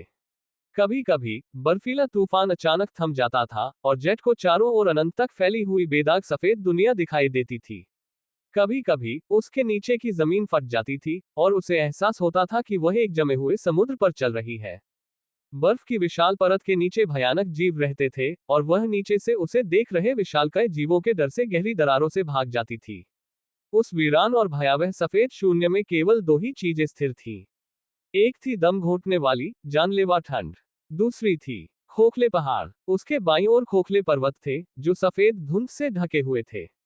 कभी कभी धुंध और बर्फीले तूफान में अंतर करना लगभग असंभव लगता था, लेकिन वास्तव में दोनों में कोई समानता नहीं थी। बर्फ जानलेवा थी, लेकिन धुंध कहीं अधिक खतरनाक थी। इसलिए पश्चिम की ओर यात्रा करते समय जेट खोखले पर्वतों के बहुत करीब जाने से बचती रही। जेट के पास मारने और जीवित रहने के अलावा और कुछ करने को नहीं था, इसलिए उसने अपने लिए एक लक्ष्य निर्धारित किया। वह ये पता लगाना चाहती थी कि होलो माउंटेन्स कहाँ समाप्त होते हैं। Dot dot dot. और अब पता नहीं कितने हफ्तों या महीनों बाद वह पश्चिम से मानव क्षेत्रों के बाहरी छोर पर पहुंच गई थी। उसने उस पर्वत श्रृंखला का अंतिम बिंदु खोज लिया था जो अंतहीन प्रतीत होती थी, दूसरी ओर पार कर गई थी, और मानव सभ्यता की ओर वापस लौट आई थी। मुझे विश्वास ही नहीं हो रहा कि मैं सच में यहां तक पहुंच गया। जेट किसी न किसी तरह अपना लक्ष्य हासिल करने में कामयाब हो गई थी। तो अब उसने पूर्व की ओर देखा, जहां राख जैसे रंग के आकाश के नीचे एक अलग पर्वत श्रृंखला स्थित थी। जहां रेवेनहॉर्ट था। अपने भौतिक स्वरूप को त्याग कर जेट पूर्व दिशा की ओर बढ़ती रही। मैं काफी समय से दूर था। अब यह देखने का समय है कि मेरी अनुपस्थिति में उन्होंने दुनिया के साथ क्या किया। कहीं और एक अंधेरी कोठरी में एफी ने अपनी आंखें खोली। उनकी नजरें धीरे धीरे साफ होने लगी, लेकिन आखिरकार वह फिर से देख सकी। बस फर्क इतना था कि उसे वही पत्थर की छत दिखाई दे रही थी जो पहले दिखाई दे रही थी। वह महल की तहखानों में कितने समय से बंद थी। आह, मैं जाग गया। कितना अफसोस की बात है। वह एक बेहद प्यारा सपना देख रही थी। और फिर उसने एक भयानक दुर्स्वप्न देखा। लेकिन वह बुरा सपना भी उसकी वर्तमान परिस्थितियों से बेहतर था। एफी ने आह भरी। कम से कम मुझे भूख तो नहीं लग रही। भूख नहीं लग रही। अब और उसे भूख नहीं लग रही थी, सच में। लेकिन इसका कारण यह नहीं था कि उसका पेट भरा हुआ था, बल्कि इसके विपरीत उसका शरीर बेहद कमजोर और निर्जीव था। वह एक निर्जीव लाश की तरह दिख रही थी, इतनी पतली और कमजोर कि उसे देखकर किसी को भी घिन आ जाती। हालांकि एफी अपनी वर्तमान स्थिति से उतनी परेशान नहीं थी, क्योंकि यह उसके लिए जानी पहचानी स्थिति थी। अपने जीवन के अधिकांश समय में वह कुछ अलग नहीं दिखी थी, व्हीलचेयर से बंधी हुई और एक ऐसी दुनिया में धीरे धीरे कमजोर होती जा रही थी जो स्वस्थ लोगों के प्रति भी दयालु नहीं थी। उसके जैसे अपंगों की तो बात ही छोड़िए। उसे भूख इसलिए नहीं लग रही थी क्योंकि उसका शरीर भूख की अवस्था से मुक्त हो चुका था, बल्कि वह उदासीन और बेहद थकी हुई महसूस कर रही थी, इतनी कमजोर कि उसके अंगों को बांधने वाली जंजीरों का भार भी उसे हिलने डुलने में असमर्थ बना रहा था। उसका दिमाग धुंध में डूबा हुआ था, और उसके विचार धीमे और बिखरे हुए थे। मैं किस चीज का सपना देख रहा था? वह आरामदायक अवस्था भूखमरी के प्रति शरीर की प्रतिक्रिया थी। भोजन की तलाश की बेकाबू और तीव्र इच्छा तथा अत्यधिक भूख के असहनीय दर्द से गुजरने के बाद शरीर ने अपनी बची हुई थोड़ी सी ऊर्जा को संरक्षित करने का विकल्प चुना और सुस्ती की अवस्था में चला गया। एफी भी उस सुस्ती से परिचित थी। उसने ब्राइट कैसल की बाहरी बस्ती में इसे अनगिनत बार होते देखा था। आमतौर पर इसके आने का मतलब होता था कि भूख से व्याकुल स्लीपर जल्द ही मर जाएगा। बेशक वह मरने के लिए इतनी भाग्यशाली नहीं थी। ड्रीम स्पॉन उसे मरने नहीं देने वाला था, जिसका मतलब था कि जल्द ही कोई आकर उसे कुछ निवाले खिलाएगा। फिर पागलपन और पीड़ा का सिलसिला नए सिरे से शुरू हो जाएगा। उसे बस यही उम्मीद थी कि एस्टेरियन उसके पति को दोबारा नहीं भेजेगा। नहीं, रुको, मैं किस बारे में सपना देख रहा था? धीरे धीरे उसके धुंधले दिमाग में उसके सपने के विवरण उभरने लगे। तभी एफी आखिरकार हिली, जिससे जंजीरें खड़खड़ाने लगी। अपने दुबले पतले शरीर को जोर लगाकर वह धीरे धीरे उठी। जंजीरों का भार उसे कुचलने जैसा लग रहा था, लेकिन फिर भी उसने खुद को हिलाने डुलाने के लिए मजबूर किया और किसी तरह खड़े होने की कोशिश की। उसकी जंजीरें बहुत लंबी थीं। एफी ठीक से खड़ी नहीं हो पा रही थी और बड़ी मुश्किल से बैठ पा रही थी। उसके दोनों पैर और दोनों हाथ जंजीरों से जकड़े हुए थे। हर जंजीर उसकी कोठरी की चारों दीवारों में से एक से जुड़ी हुई थी। इसी वजह से वह अपनी पूरी ताकत नहीं लगा पा रही थी। जंजीरों को खींचकर उन्हें प्राचीन पत्थर से उखाड़ने और मिराज के सपनों को तोड़ने के लिए उसे सहारा नहीं मिल रहा था। आखिर एक दानव को कालकोठरी की क्या जरूरत होगी? उस अजीब लड़की ने किस तरह की कल्पनाएं की होंगी? लेकिन फिर यह मिराज नहीं था जिसने इस भूमिगत कक्ष को कोठरी में बदला था। शायद ये संभवतः वेलोर कबीले के किसी सदस्य ने किया होगा। वे लोग भयानक चीजें बनाने में माहिर थे। वे महान गुरु थे। अब उनमें से लगभग सभी गुजर चुके हैं। एफी ने भारी सांस ली। वह सपना, उसने स्वतंत्र होने का सपना देखा था।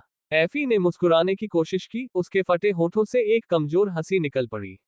मुफ्त, क्या यह अच्छा नहीं होगा कि हम स्वतंत्र हो? एफी ने भी एबोनी टॉवर की घेराबंदी का सपना देखा था। अगर युद्ध सचमुच अंतिम चरण में पहुंच गया था, तो ड्रीम स्पॉन ने बेस्टियन में मौजूद अधिकांश अवेकेंड को बुला लिया होगा। वह थोड़ा लड़खड़ा गई। अरे यार, धिक्कार है। शायद उसे खाना खिलाने के लिए कोई आ ही नहीं रहा था। हंगर डोमेन की विशाल सेना जब दूर स्थित एबोनी द्वीप पर आक्रमण करने के लिए आगे बढ़ी, तो अंधेरा चकाचौंध कर देने वाली तेज रोशनी से चीर उठा। विशाल सुरंग की रेतीली दीवारों पर परछाइयां अनियमित रूप से नाचने लगी। चारों ओर असहनीय गर्मी फैली हुई थी और अनगिनत आकृतियां एक भयानक युद्ध में उलझी हुई थीं। रेत के खिसकने की सरसराहट भरी गर्जना और भयंकर हाथापाई की कान फाड़ देने वाली आवाज एक विनाशकारी शक्ति की तरह थी, जो सुरंग में गूंजते और फैलते ही और भी हिंसक होती जा रही थी। हालांकि सन्नी को इनमें से कुछ भी ठीक से सुनाई नहीं दे रहा था, क्योंकि उसे सिर्फ दुष्स्वप्न की पुकार ही सुनाई दे रही थी।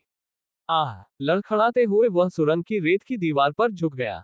मैं नहीं कर सकता। मैं बिल्कुल नहीं कर सकता। उस पुकार का आकर्षण पागलपन भरा था। यह आकाश की तरह विशाल और सागर की तरह गहरा था, जिसका विरोध करना लगभग असंभव था, और यह उसके दिमाग पर एक घातक गर्जना की तरह आक्रमण कर रहा था। यह अत्यधिक भारी और असहनीय था। सनी को अपने विचारों की आवाज भी सुनाई नहीं दे रही थी। वह मुश्किल से ही सोच पा रहा था। उसके मन में बस एक ही तीव्र आवश्यकता थी कि वह उस पुकार का जवाब दे, दुष्स्वप्न में समा जाने की एक गहरी और अटूट जरूरत। सुरंग की रेत की दीवार तोड़कर एक कंकालनुमा हाथ बाहर निकला और उसके गले पर हमला कर दिया। गुर्राते हुए सन्नी ने उसे हवा में ही पकड़ लिया और उस अमर योद्धा को रेत से बाहर खींचकर अपने कवचधारी मुके से उसकी खोपड़ी कुचल दी। बेशक इससे उस मरे हुए दुष्ट की रफ्तार जरा भी धीमी नहीं हुई। पागलपन से भरे सन्नी ने कंकाल की भुजाओं को उनके जुड़ों से उखाड़ दिया, उसे जमीन पर पटक दिया और उस अमर योद्धा को कुचलकर हड्डियों के टुकड़ों का ढेर बना दिया। उसी समय उसने अंधेरे से विशालकाय खंभे प्रकट किए, जिनका उपयोग उसने सुरंग की दीवार को ढहने से बचाने के लिए सहारे के बीम के रूप में किया। धिक्कार है। सनी ने चारों ओर देखा, अपने दिमाग पर छाए हुए भ्रम के बीच स्थिति का आकलन करने की कोशिश कर रहा था। शैडो लीजन और अजारेक्स की मरे हुए सैनिकों की सेना के अवशेष विशाल सुरंग से आगे बढ़ते समय चारों ओर से घिरे हुए थे। सुरंग जमीन के बहुत नीचे स्थित थी, जिसे एबंडेंस ने खोदा था। स्वयं वह देवकृमि उनसे कुछ दूरी पर आगे था, रेत में से आगे बढ़ रहा था और वे उसके पीछे पीछे चल रहे थे। अबंडेंस ने सुरंग बनाई, जबकि सन्नी ने अपनी घटती हुई अभियान सेना के एक हिस्से से आगे बढ़ने के बाद उसे ढहा दिया। इस तरह उनका पीछा कर रही अमर आत्माओं की अंतहीन भीड़ ठोस रेत को तोड़कर ही आक्रमणकारियों पर हमला कर सकी। उस रणनीति का फायदा ये था कि एक समय में केवल कुछ ही मरे हुए राक्षस उन पर हमला कर सकते थे। लेकिन उसकी खामी ये थी कि वे राक्षस हर दिशा से हमला करते थे, बाएं से, दाएं से, ऊपर से, नीचे से। अब तक तो स्वयं प्रचुरता भी लगभग नष्ट हो चुकी थी, जिसका अर्थ ये था कि वे अब ज्यादा देर तक भूमिगत रहकर अमर सेना से छिप नहीं पाएंगे। हमें सतह पर वापस लौटना होगा। उस पुकार से व्याकुल सन्नी ने ऊपर देखा। उसकी आंखों में आशा और भय दोनों थे। आशा इसलिए थी क्योंकि वे अब तक एरियल के मकबरे के बेहद करीब पहुंच चुके होंगे, शायद इतने करीब कि उसमें प्रवेश करके अमर प्राणियों के खिलाफ अंतहीन युद्ध से बच सकें। भय भी इसी कारण से था, क्योंकि उस विशाल पिरामिड के और करीब जाने का मतलब था कि वह पुकार और भी असहनीय हो जाएगी। सनी, हमें ऊपर चढ़ना होगा। युद्ध के भीषण शोरगुल के बीच नेफ की आवाज दूर से आती हुई और तनावपूर्ण सुनाई दी। उसने एक कदम पीछे हटकर रेत से निकलकर उसके पैरों को पकड़ने वाले कंकालनुमा हाथों के जंगल से खुद को बचाया और कराह उठा। ऊपर चढ़ो, ऊपर चढ़ो। उनकी सेना बेहद दयनीय स्थिति में थी। वांडरिंग आर्कॉन के खिलाफ लड़ाई को कई सप्ताह बीत चुके थे। वह भयानक राक्षस ही एकमात्र अमर आत्मा नहीं थी जिसका उन्होंने सामना किया था, और भी कई थी। कुछ कभी इंसान थी, कुछ पवित्र जीव थी। उन सभी को हराना लगभग नामुमकिन था, इसलिए सन्नी और नेफिस को उनसे बचने के नए नए तरीके खोजने पड़े। वे धीरे धीरे एरियल की कब्र के करीब पहुंचते गए, अक्सर बाल बाल बचते हुए या किसी चमत्कार की बदौलत अपनी जान बचाते रहे, और इसकी उन्हें कीमत चुकानी पड़ी। अब तक शैडो लीजन लगभग पूरी तरह से नष्ट हो चुका था। सन्नी की अधिकांश आत्माएं पराजित हो चुकी थी और अब धीरे धीरे उसकी आत्मा में समाहित हो रही थी। केवल कुछ सबसे शक्तिशाली आत्माएं ही बची थीं, साथ ही कुछ ऐसी भी थीं जिन्हें बुलाने का उसे कभी कोई कारण नहीं दिखा था। सेंट को इतना अधिक नुकसान पहुंचा था कि उसका अंधकार में कवच समय पर खुद को ठीक करने में असमर्थ था। इसलिए यह पहली बार था जब सन्नी ने उसे उस भयानक काले कवच के बिना लड़ते हुए देखा। उसकी निर्मल त्वचा चकाचौंध कर देने वाली धूप में कीमती पत्थर की तरह चमक रही थी। स्लेयर एक विशालकाय काली शेरनी के रूप में थी, जो भयानक घावों से ढकी हुई थी और चारों ओर धूसर धुएं की चादर से घिरी हुई थी। वह युद्ध संरचना के अग्रभाग पर थी, निर्मम अंधकार से बने एक उन्मादी जानवर की तरह अमर प्राणियों के बीच उत्पात मचा रही थी। इस समय सर्प सन्नी के शरीर के चारों ओर एक जटिल टैटू की तरह लिपटा हुआ था, जो उसे और भी आकर्षक बना रहा था और साथ ही उसे नष्ट होने की संभावना से सुरक्षित रूप से दूर रख रहा था। इस बीच नेफिस अपनी शक्ति के लगभग समाप्त होने की कगार पर थी। उसके पास अब केवल 3 आत्मा केंद्र ही बचे थे, क्योंकि उन्हें यहां तक लाने के लिए उसने बाकी 4 को जलाकर राख कर दिया था। अजारेक्स एरियल की समाधि की ओर जाते हुए प्राचीन अत्याचारी अपने आप को धीरे धीरे भूलता जा रहा था। दूसरों से बात करने और तर्क करने की क्षमता खोता जा रहा था, लेकिन वह इस भयानक मृत्यु यात्रा से अपेक्षाकृत सुरक्षित बच निकला। बल्कि उसकी शक्ति अब यात्रा की शुरुआत की तुलना में कहीं अधिक थी। अब तक हजारों मरे हुए योद्धा उसके पीछे पीछे चल रहे थे, जिनमें से कुछ इतने शक्तिशाली थे कि सन्नी और नेफिस भी उनसे डर गए थे।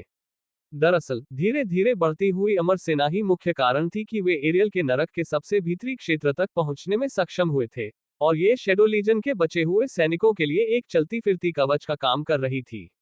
नहीं, अब इतने कम साए बचे थे कि उसे रक्षात्मक गठन कहना नामुमकिन था।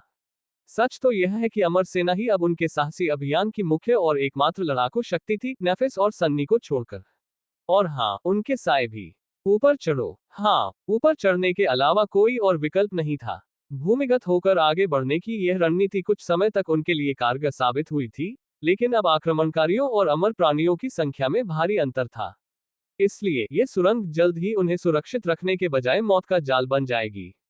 ठीक है। सनी ने अबंडेंस को सतह की ओर बढ़ने का आदेश दिया। कुछ ही क्षणों में एरियल के नरक के रेत के टीले उफनते समुद्र की तरह हिलने लगे और ढह गए, जिससे सफेद रेत के अंतहीन विस्तार के नीचे से एक विशालकाय मुंह प्रकट हुआ। ऊपर के रात के आकाश के समान काले रंग की खाल वाला एक विशालकाय कीड़ा रेगिस्तान की सतह पर रेंगता हुआ आया और भारी भरकम ढंग से गिर पड़ा। उसके विशाल शरीर के चारों ओर भूरे धुएं का एक तूफान छा गया। इसकी एंथ्रासाइट रंग की खाल अनगिनत जगहों से कटी और फटी हुई थी। भयानक घाव उस विशाल शरीर पर बिखरे हुए थे जो उस कृमि के बचे हुए हिस्से में था, कम से कम उस हिस्से की लंबाई में जो रेत के ऊपर दिखाई दे रहा था। ये घाव इतने भीषण थे कि पवित्र छाया अपनी अखंडता बनाए रखने में असमर्थ प्रतीत हुई और धीरे धीरे अंधकार की लहर में विलीन हो गई। नरक की सतह को भेदने के कुछ ही क्षणों बाद प्रचुरता का स्वरूप चकनाचूर हो गया और शून्यता में विलीन हो गया। और कुछ ही क्षणों बाद अपने पीछे छोड़ी गई विशाल खाई से सफेद लपटों का एक प्रचंड प्रवाह आकाश में उठा, जिसने अंतहीन सुरंग के प्रवेश द्वार की ओर दौड़ रहे अमर प्राणियों को जलाकर राख कर दिया। अजारेक्स के योद्धा उनके पीछे पीछे आए और पिघली हुई रेत के धधकते मैदान को पार करते हुए आगे बढ़े, जो पहले से ही ऑब्सीडियन कांच में बदल रही थी। उन्होंने डेथलेस को पीछे धकेल दिया, जिससे शैडो लीजन के बचे हुए सैनिकों को सुरंग से भागने के लिए एक संकरा रास्ता मिल गया। तभी सन्नी सतह पर आया और जो कुछ उसने देखा उसे देखकर स्तब्ध रह गया। उसके ऊपर एरियल के मकबरे का अथाह विस्तार छाया हुआ था, जिसने आधी दुनिया को ढक रखा था, इतना करीब कि ऐसा लग रहा था मानो वह आगे बढ़कर उसे छू सकता हो। हमने कर दिखाया। जैसे ही उसने ये कहा, दुष्स्वप्न का आह्वान एक ज्वार की लहर की तरह उस पर टूट पड़ा। सन्नी ने कराहते हुए, लड़खड़ाते हुए विशाल पिरामिड को देखा, जबकि एक अकथनीय भय ने उसके दिल को जकड़ लिया था। अंधकार में डूबी और गंभीर दिखने वाली एरियल की समाधि बेदाग सफेद रेत के सागर से एक विशाल पर्वत की तरह उभरी हुई थी। इसकी ढलानें विशाल मैदानों जैसी थीं, और इसका नुकीला शिखर आकाश को भेदने वाले भाले की तरह था। तारों से जगमगाते आकाश की पृष्ठभूमि में उभरी यह पिरामिड दुनिया के ताने बाने में एक काली दरार की तरह प्रतीत होती थी। इसकी इमारत लाखों विशाल पत्थर के ब्लॉकों से बनी थी। प्रत्येक ब्लॉक अंधकार से भी अधिक गहरा था और पूरी तरह से संरेखित था, उनके बीच कोई अंतराल नहीं था। और उनमें से हर एक दुर्लभ का बीज था। ऐसे लाखों बीज थे, कुछ खिल चुके थे, कुछ अभी भी खिलने की प्रतीक्षा कर रहे थे। पिरामिड के आधार पर दुर्लभ उथले और कमजोर थे। ऊपर वे भयावह और अथाह थे। और उससे भी ऊपर विशाल पिरामिड की ढलान टूटी हुई थी और दरारों से भरी हुई थी। कई पत्थर या तो चूर चूर होकर धूल में बदल गए थे या गायब थे। चार बड़े बड़े निशान उसकी बेदाग सतह को दागदार कर रहे थे, मानो किसी अपवित्र जानवर ने अपने विशाल पंजों से शाश्वत पत्थर को चीर डाला हो। और उससे भी अधिक, अचानक किसी ठंडी चीज ने उसकी आंखों को ढक लिया।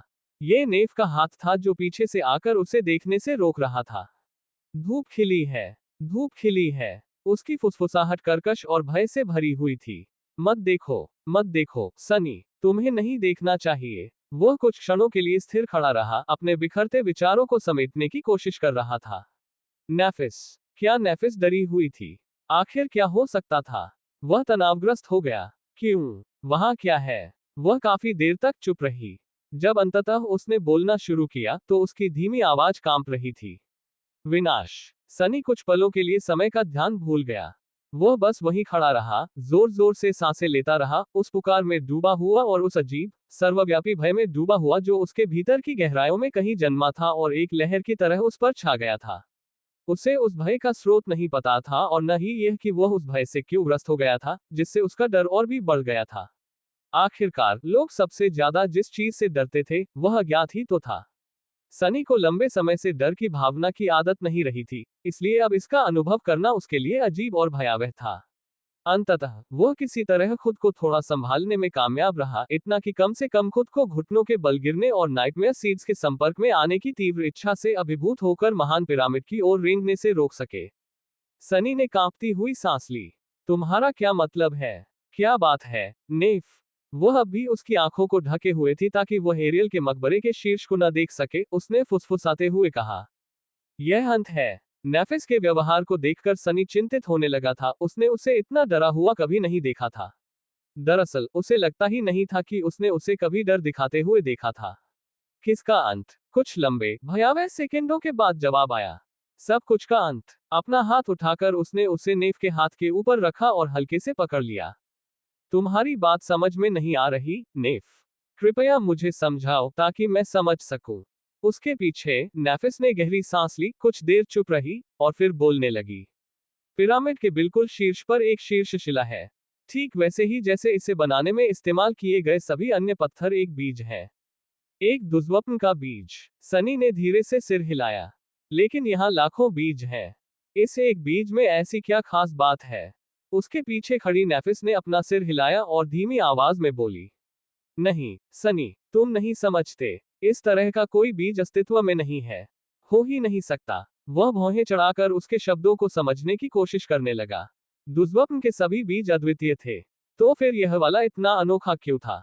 एरियल की कब्र के निचले हिस्से में मौजूद बीज निम्न श्रेणी के थे, जबकि इसके विशाल विस्तार में ऊपर की ओर मौजूद बीज कहीं अधिक भयावह थे। सबसे ऊपर वाला बीज। सन्नी के अपनी बात पूरी करने से पहले ही नेफिस ने धीरे से कहा, यह आखिरी है। नहीं, ये पहला है। सनी, ये बीज है। दुर्लभ मंत्र का बीज। उसकी आवाज फुसफुसाहट में बदल गई। ये सातवें दुर्लभ का बीज है। सनी एक बार फिर समय का बोध खोते हुए जम गया। सातवें का बीज। उन शब्दों के गहरे सदमे ने कुछ पलों के लिए उसके दिमाग को सुन्न कर दिया, या शायद अनंत काल के लिए, वह खुद नहीं बता सकता था। नहीं रुको। अचानक से इस ज्ञान का इस तरह से सामना होना असहनीय था। सन्नी पहले से ही उस आह्वान के सागर में, एरियल की कब्र के द्वार पर, एक अंतहीन नरक के हृदय में खड़ी होकर, प्राचीन योद्धाओं की एक शापित सेना के खिलाफ युद्ध लड़ते हुए, जिन्हें छाया देवता ने मृत्यु से निर्वासित कर दिया था, अपनी मानसिक स्थिति को बनाए रखने के लिए संघर्ष कर रही थी। सातवें दुर्लभ के बीज का यहाँ क्या काम था, जो अन्य सभी बीजों का स्रोत होने के साथ साथ दुर्लभ मंत्र की जड़ भी है? उन्हें यहाँ इसे पाने की कभी उम्मीद नहीं थी। उन्होंने इस संभावना पर विचार भी नहीं किया था, लक्ष्य तय करने की तो बात ही दूर। 7वां दुष्स्वप्न। यह एक बुरा सपना था। भूले हुए भगवान का दुष्स्वप्न जिसमें वह कैद था। कम से कम उसकी चेतना तो कैद थी।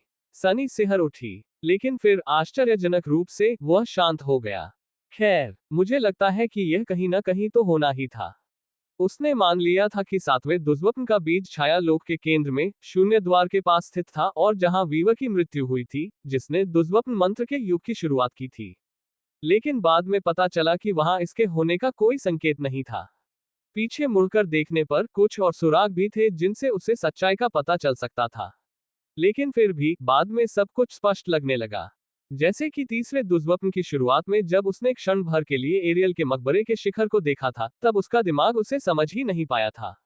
जरा सोचिए, वहीं पर वह दृश्य टूट पड़ा था जैसे ही उसकी नजर विशाल पिरामिड की नुकीली चोटी पर पड़ी, वह अचानक रुक गया था। एरियल की कब्र का हर पत्थर दुष्स्वप्न का बीज था, ये तथ्य ही उसे कुछ न कुछ जरूर बता देना चाहिए था। उसने कभी यह सवाल क्यों नहीं किया कि एक ही संरचना इतने सारे दुष्स्वप्नों को जन्म कैसे दे सकती है। और वो तितलियां, काली तितलियां, डरावनी तितलियां, पिरामिड की भीतरी दीवारों पर बसी उनकी एक अकल्पनीय भीड़, लाखों भयानक जीव, या शायद इससे भी ज्यादा। उसने ये सवाल क्यों नहीं किया कि वे वहां क्या कर रही थी और कैसे आईं। अब जब उसे अधिक जानकारी मिल गई थी, तो वह एक सिद्धांत प्रस्तुत कर सकता था। ये विचित्र राक्षस असंख्य दुष्स्वप्नों से निकलने वाली ऊर्जा पर निर्भर होकर अपना जीवन यापन कर रहे होंगे।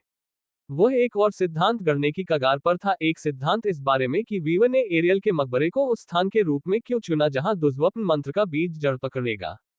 नहीं, नहीं, अभी विषयांतर करने का समय नहीं है, सनी। उनके चारों ओर युद्ध अभी भी जारी था। वे एरियल के मकबरे तक तो पहुंच गए थे, लेकिन उसके अंदर प्रवेश करना बिल्कुल अलग बात थी। और उन्होंने मृत देवताओं के माध्यम से सभी बुरे सपनों के स्रोत का पता लगा लिया था। वे अस्तित्व में बचे एक सच्चे ईश्वर के सबसे निकटतम स्वरूप के दर्शन के लिए खड़े थे, एक ऐसे बीज के दर्शन के लिए जहां अंतिम जीवित देवता, भूले हुए ईश्वर की आत्मा फंसी हुई थी। खैर, नेफिस उसे देख पा रही थी। सन्नी ने फिलहाल अपनी आंखें ढकी हुई थी। आखिर वो उसकी आंखें क्यों ढक रही थी? सन्नी का हाथ नीचे गिर गया। इसका जवाब काफी स्पष्ट था। ऐसा इसलिए था क्योंकि नेफिस में लालसा गुण मौजूद था और वह भ्रष्टाचार से प्रतिरक्षित थी, जबकि उसमें ये गुण नहीं था। दुष्स्वप्न के स्रोत को निहारना शून्य में सीधे झांकने से कुछ ही अलग था। एक ही नजर में उसकी आत्मा भ्रष्टता के घृणित, घातक अंधकार से भर सकती थी। मैं नहीं देखूंगा, मैं वादा करता हूं। नेफिस, तुम अपना हाथ नीचे कर लो। हालांकि उसने उसे तभी जाने दिया जब उसने अपनी कमीज से कपड़े की एक पट्टी फाड़कर उसकी आंखों के चारों ओर बांध दी। सन्नी ने गहरी सांस ली और स्थिति का जायजा लेने की कोशिश की। अजारेक्स, सेंट और स्लेयर ने डेथलेस को फिलहाल तो बड़ी मुश्किल से रोक रखा था। उसे पहले से ही इच्छाशक्ति में हो रहे बदलावों का एहसास हो रहा था, जो नाइटमेयर डेजर्ट में एक बुरा संकेत था। इसका मतलब था कि एक अमर आत्मा आ रही थी, या शायद उनमें से कुछ आ रही थी। सनी और नेफिस को जल्दी से एरियल के मकबरे के अंदर पहुंचना था। हालांकि यह अपने आप में एक समस्या थी। महान पिरामिड के अंदर जाने का कोई न कोई रास्ता जरूर होगा। आखिरकार सिबिल्स के नेतृत्व में लोग विनाशकारी युद्ध के चरम पर किसी तरह महान नदी तक पहुंच गए थे। डेरोन और उसके योद्धा भी अंदर पहुंच गए थे। और सन्नी और नेफिस ने भी भविष्य में आज रात ऐसा ही किया। भले ही वे अभी तक उस भविष्य तक नहीं पहुंचे थे, लेकिन अगर ऐसा हो भी जाता तो भी सनी को जल्द ही प्रवेश द्वार ढूंढना ही पड़ता। हम अंदर कैसे जाएंगे? नेफ ने जब ऊपर देखा तो उसकी परछाई हिल गई, और परिणामस्वरूप वह लगभग एक कदम पीछे हट गई। कुछ देर की चुप्पी के बाद उसने कहा, ऊपर पिरामिड के शिखर के पास, जहां पंजे के निशान बने हैं। संभवतः वहीं से वह पत्थर आया था जिसका इस्तेमाल हमने तीसरे दुष्स्वप्न में प्रवेश करने के लिए किया था। उसकी सतह पर बने निशान गहरे हैं, इसलिए उनमें से किसी एक निशान के अंदर कोई रास्ता जरूर होगा। सन्नी एक पल के लिए हिचकिचाए। आप चाहते हैं कि हम शिखर पर चढ़ें? उस बीज के करीब? उसे यकीन नहीं था कि यह एक समझदारी भरा विचार था। नेफिस ने अपना सिर हिलाया। हम पिरामिड पर नहीं चढ़ सकते। अगर हम छोटे बीजों को छूते हैं, तो मैं अंततः एक बुरे सपने में फंस जाऊंगा, जबकि तुम या तो मारे जाओगे या भ्रष्ट हो जाओगे। इसलिए हमें उड़ना होगा। सनी ने सिर हिलाया। तो अब चेन ब्रेकर को वापस बुलाने का समय आ गया है। जैसे ही ये शब्द उसके मुंह से निकले, वह कुछ पल के लिए जम गया। उन्हें एहसास हुआ कि पहेली के टुकड़े बिल्कुल सही ढंग से जुड़ रहे थे ताकि भविष्य की वही पुनरावृत्ति हो सके जो उन्होंने तीसरे दुष्स्वप्न में अनुभव की थी।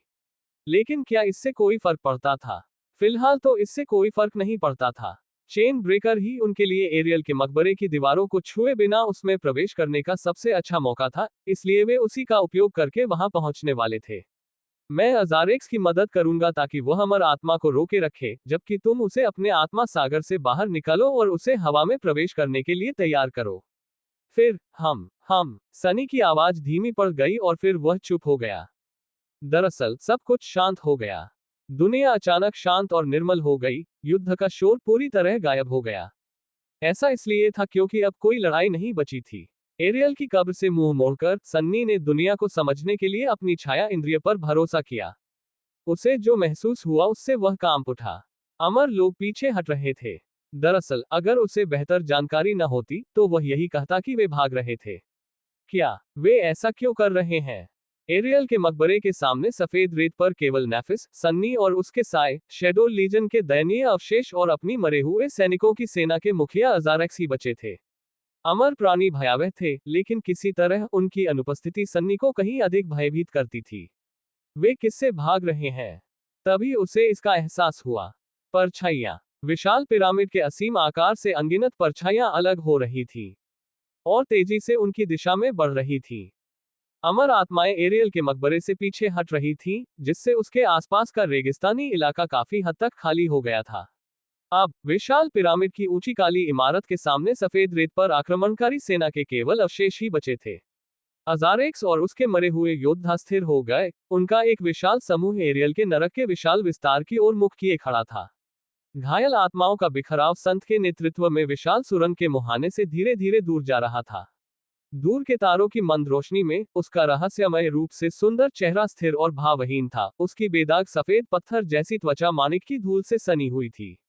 स्लेयर सबसे अलग, एक भयानक शेरनी के रूप में खड़ी थी। उसके काले बाल रात से भी गहरे थे। उसकी खाल पर भयंकर घाव थे और वह भारी सांसें ले रही थी, मानो किसी प्रेतवादित धुंध की चादर में लिपटी हो। सन्नी कांप उठी और एरियल की कब्र की ओर मुड़ी। उसे महसूस हुआ कि परछाइयों का एक भयानक झुंड रात के आकाश में निकल रहा है। नेफिस। उसे भी इसका एहसास जरूर हुआ होगा। जैसे ही उसने ऊपर देखा, उसे महसूस हुआ कि वह तनाव में है। यह क्या है? कुछ देर की खामोशी के बाद उसने एक उदासीन स्वर में कहा, आसमान में बादल छाए हुए हैं। फिर उसने धीरे से सांस छोड़ी और आशीर्वाद मांगने के लिए एक हाथ आगे बढ़ाया। नहीं, ये बादल नहीं है, ये तितलियां हैं। डरावनी तितलियां, हजारों की संख्या में, शायद दसियों हजार, शायद इससे भी ज्यादा। सनी ने अपनी आंख को दबा लिया। हजारों विशालकाय जीव और राक्षस। कम से कम तीसरे दुष्स्वप्न में लाखों जीव पिरामिड के अंदर छिपे हुए थे ताकि नेफिस द्वारा वर्णित बादल फैलकर एरियल के पूरे नरक को निगल सके। यहां तक कि पूरा स्वप्न लोक भी। ये रात और भी बेहतर होती जा रही है। उसने अपने दांत पीस लिए। भयानक तितलियां काली पिरामिड की ऊंचाई से नीचे उतर रही थीं, एक अंधेरी लहर की तरह उनकी ओर तेजी से बढ़ रही थी। वह उन्हें देख नहीं पा रहा था क्योंकि उसकी आंखें अभी भी ढकी हुई थीं, लेकिन वह उनकी परछाइयों की डरावनी हलचल को महसूस कर सकता था। उस भयानक झुंड को मानव आत्माओं की मोहक सुगंध ने बुलाया था। वे सर्वोच्च आत्माएं जो दिव्य ज्वाला से प्रज्वलित थीं। हम उन सभी को नहीं हरा सकते। वह हिचकिचाया और फिर धीरे से बोला, हमें भागना होगा। हमें एरियल के मकबरे में भागना होगा। यही एकमात्र तरीका था। पिरामिड के अंदर शायद बाहर की तुलना में कहीं ज्यादा डरावनी तितलियां थीं। हालांकि जब सन्नी और नेफिस ने महान नदी में नाव चलाई तो उनमें से केवल कुछ ही मकबरे की भीतरी दीवारों से नीचे बहते हुए अनंत जल में उतरी थी। इसलिए यदि वे नदी तक पहुंचने में कामयाब हो जाते तो शायद वे उस भयानक झुंड से सुरक्षित हो जाते। सनी ने थोड़ी देर के लिए नेफिस की ओर मुड़कर शांत स्वर में कहा, चेन ब्रेकर को बुलाओ। अगर हम सीधे विशालकाय राक्षसों के समुद्र में कूद पड़े तो जहाज नष्ट हो जाएगा, इसलिए किसी को तो उनके झुंड के बीच से रास्ता बनाना होगा। सेंट जहाज चलाएगा, जबकि हम बाकी लोग उसकी रक्षा करेंगे। नेफिस, तुम्हें आगे रहना होगा। अजारेक्स और मैं हर संभव मदद करेंगे। लॉन्गिंग डोमेन के खो जाने से नेफिस कमजोर हो गई थी और अब वह सिर्फ एक सर्वोच्च दानव थी, लेकिन फिर भी वह इस काम के लिए सबसे उपयुक्त थी। वह हवाई युद्ध में माहिर थी, साथ ही दुश्मनों के विशाल समूहों से लड़ने में भी। इसलिए भले ही सन्नी और अजारेक्स इस समय अधिक शक्तिशाली हो, नेफिस नाइटमेयर बटरफ्लाइज के झुंड का वह मुकाबला कर सकती थी जो वे नहीं कर सकते थे। सातवां बीज हो या न हो, उन्हें जीवित रहना ही था। उन्हें अपना मिशन पूरा करना ही था। बीज। सनी एक पल के लिए विचलित हो गई, लगभग उस पागल कर देने वाली पुकार के आगे हार मानने ही वाली थी। यदि सातवां बीज एरियल के मकबरे पर स्थापित था, उस मकबरे पर जहां विस्मृति को दफनाया गया था, तो चंद्रमा पर स्थित बीज निश्चित रूप से छठे दुष्स्वप्न का बीज होना चाहिए। वह अंतिम दुष्स्वप्न जिस पर विजय प्राप्त करके ही दिव्य शक्ति प्राप्त की जा सकती थी। वहीं seed of the fifth nightmare का रास्ता अमेरिका में छिपा हुआ था। तो इस सब के अंत का रास्ता पहले ही सामने आ चुका था, या कम से कम उस लक्ष्य तक जिसकी नेफिस ने कल्पना की थी और जिसे वह हासिल करना चाहता था। सन्नी को अब भी विश्वास था कि उन्हें जिस आखिरी दुष्स्वप्न पर विजय प्राप्त करनी थी, वह छठा दुष्स्वप्न था, और दिव्य बनने के बाद एक स्पष्ट प्रतिफल के लिए सब कुछ दांव पर लगाने का उनके पास कोई कारण नहीं था। आखिरकार दिव्य शक्ति प्राप्त करने से उन्हें अपवित्र दुष्स्वप्न प्राणियों का युद्ध में सामना करने की शक्ति मिल जाएगी।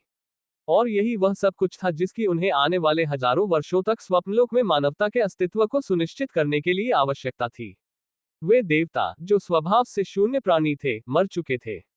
उनमें से अंतिम को दुष्स्वप्न मंत्र द्वारा कैद कर लिया गया था। इसलिए जब तक शून्य प्राणियों का एक नया झुंड अस्तित्व के पिंजरे को तोड़कर बाहर नहीं आ जाता या दुष्स्वप्न मंत्र के प्रभाव में कमी आने के संकेत नहीं दिखने लगते, तब तक उसे भाग्य को आजमाने का कोई कारण नहीं दिखता था। ये सरासर मूर्खता थी। लेकिन अभी भी दुष्स्वप्न, वह उसे पुकार रहा था। उसकी पुकार इतनी मधुर थी। पकड़ लें। सनी ने अपनी तल्लीनता को झटक दिया। मैं अजारेक्स को ले आता हूं।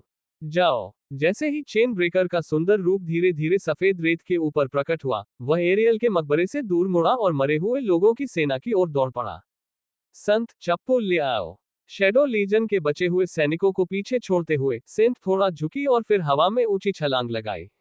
उसे एक छलांग में ही उसने बहुत दूरी तय कर ली और चेन ब्रेकर के डेक पर एक देवदूत की तरह उतरी। उसके वस्त्र और बाल हवा में लहरा रहे थे। नेफिस पहले से ही भयानक दुष्स्वप्न तितलियों के झुंड का सामना करने के लिए आकाश में उड़ान भर रही थी। उसके पंख और आशीर्वाद की तलवार रात के अंधेरे में चकाचौंध कर देने वाली रोशनी से चमक रहे थे। सनी भी किसी को उनकी मदद के लिए बुला रहा था। इस समय वह जिस अंतिम पवित्र छाया को बुला सकता था, वही थी।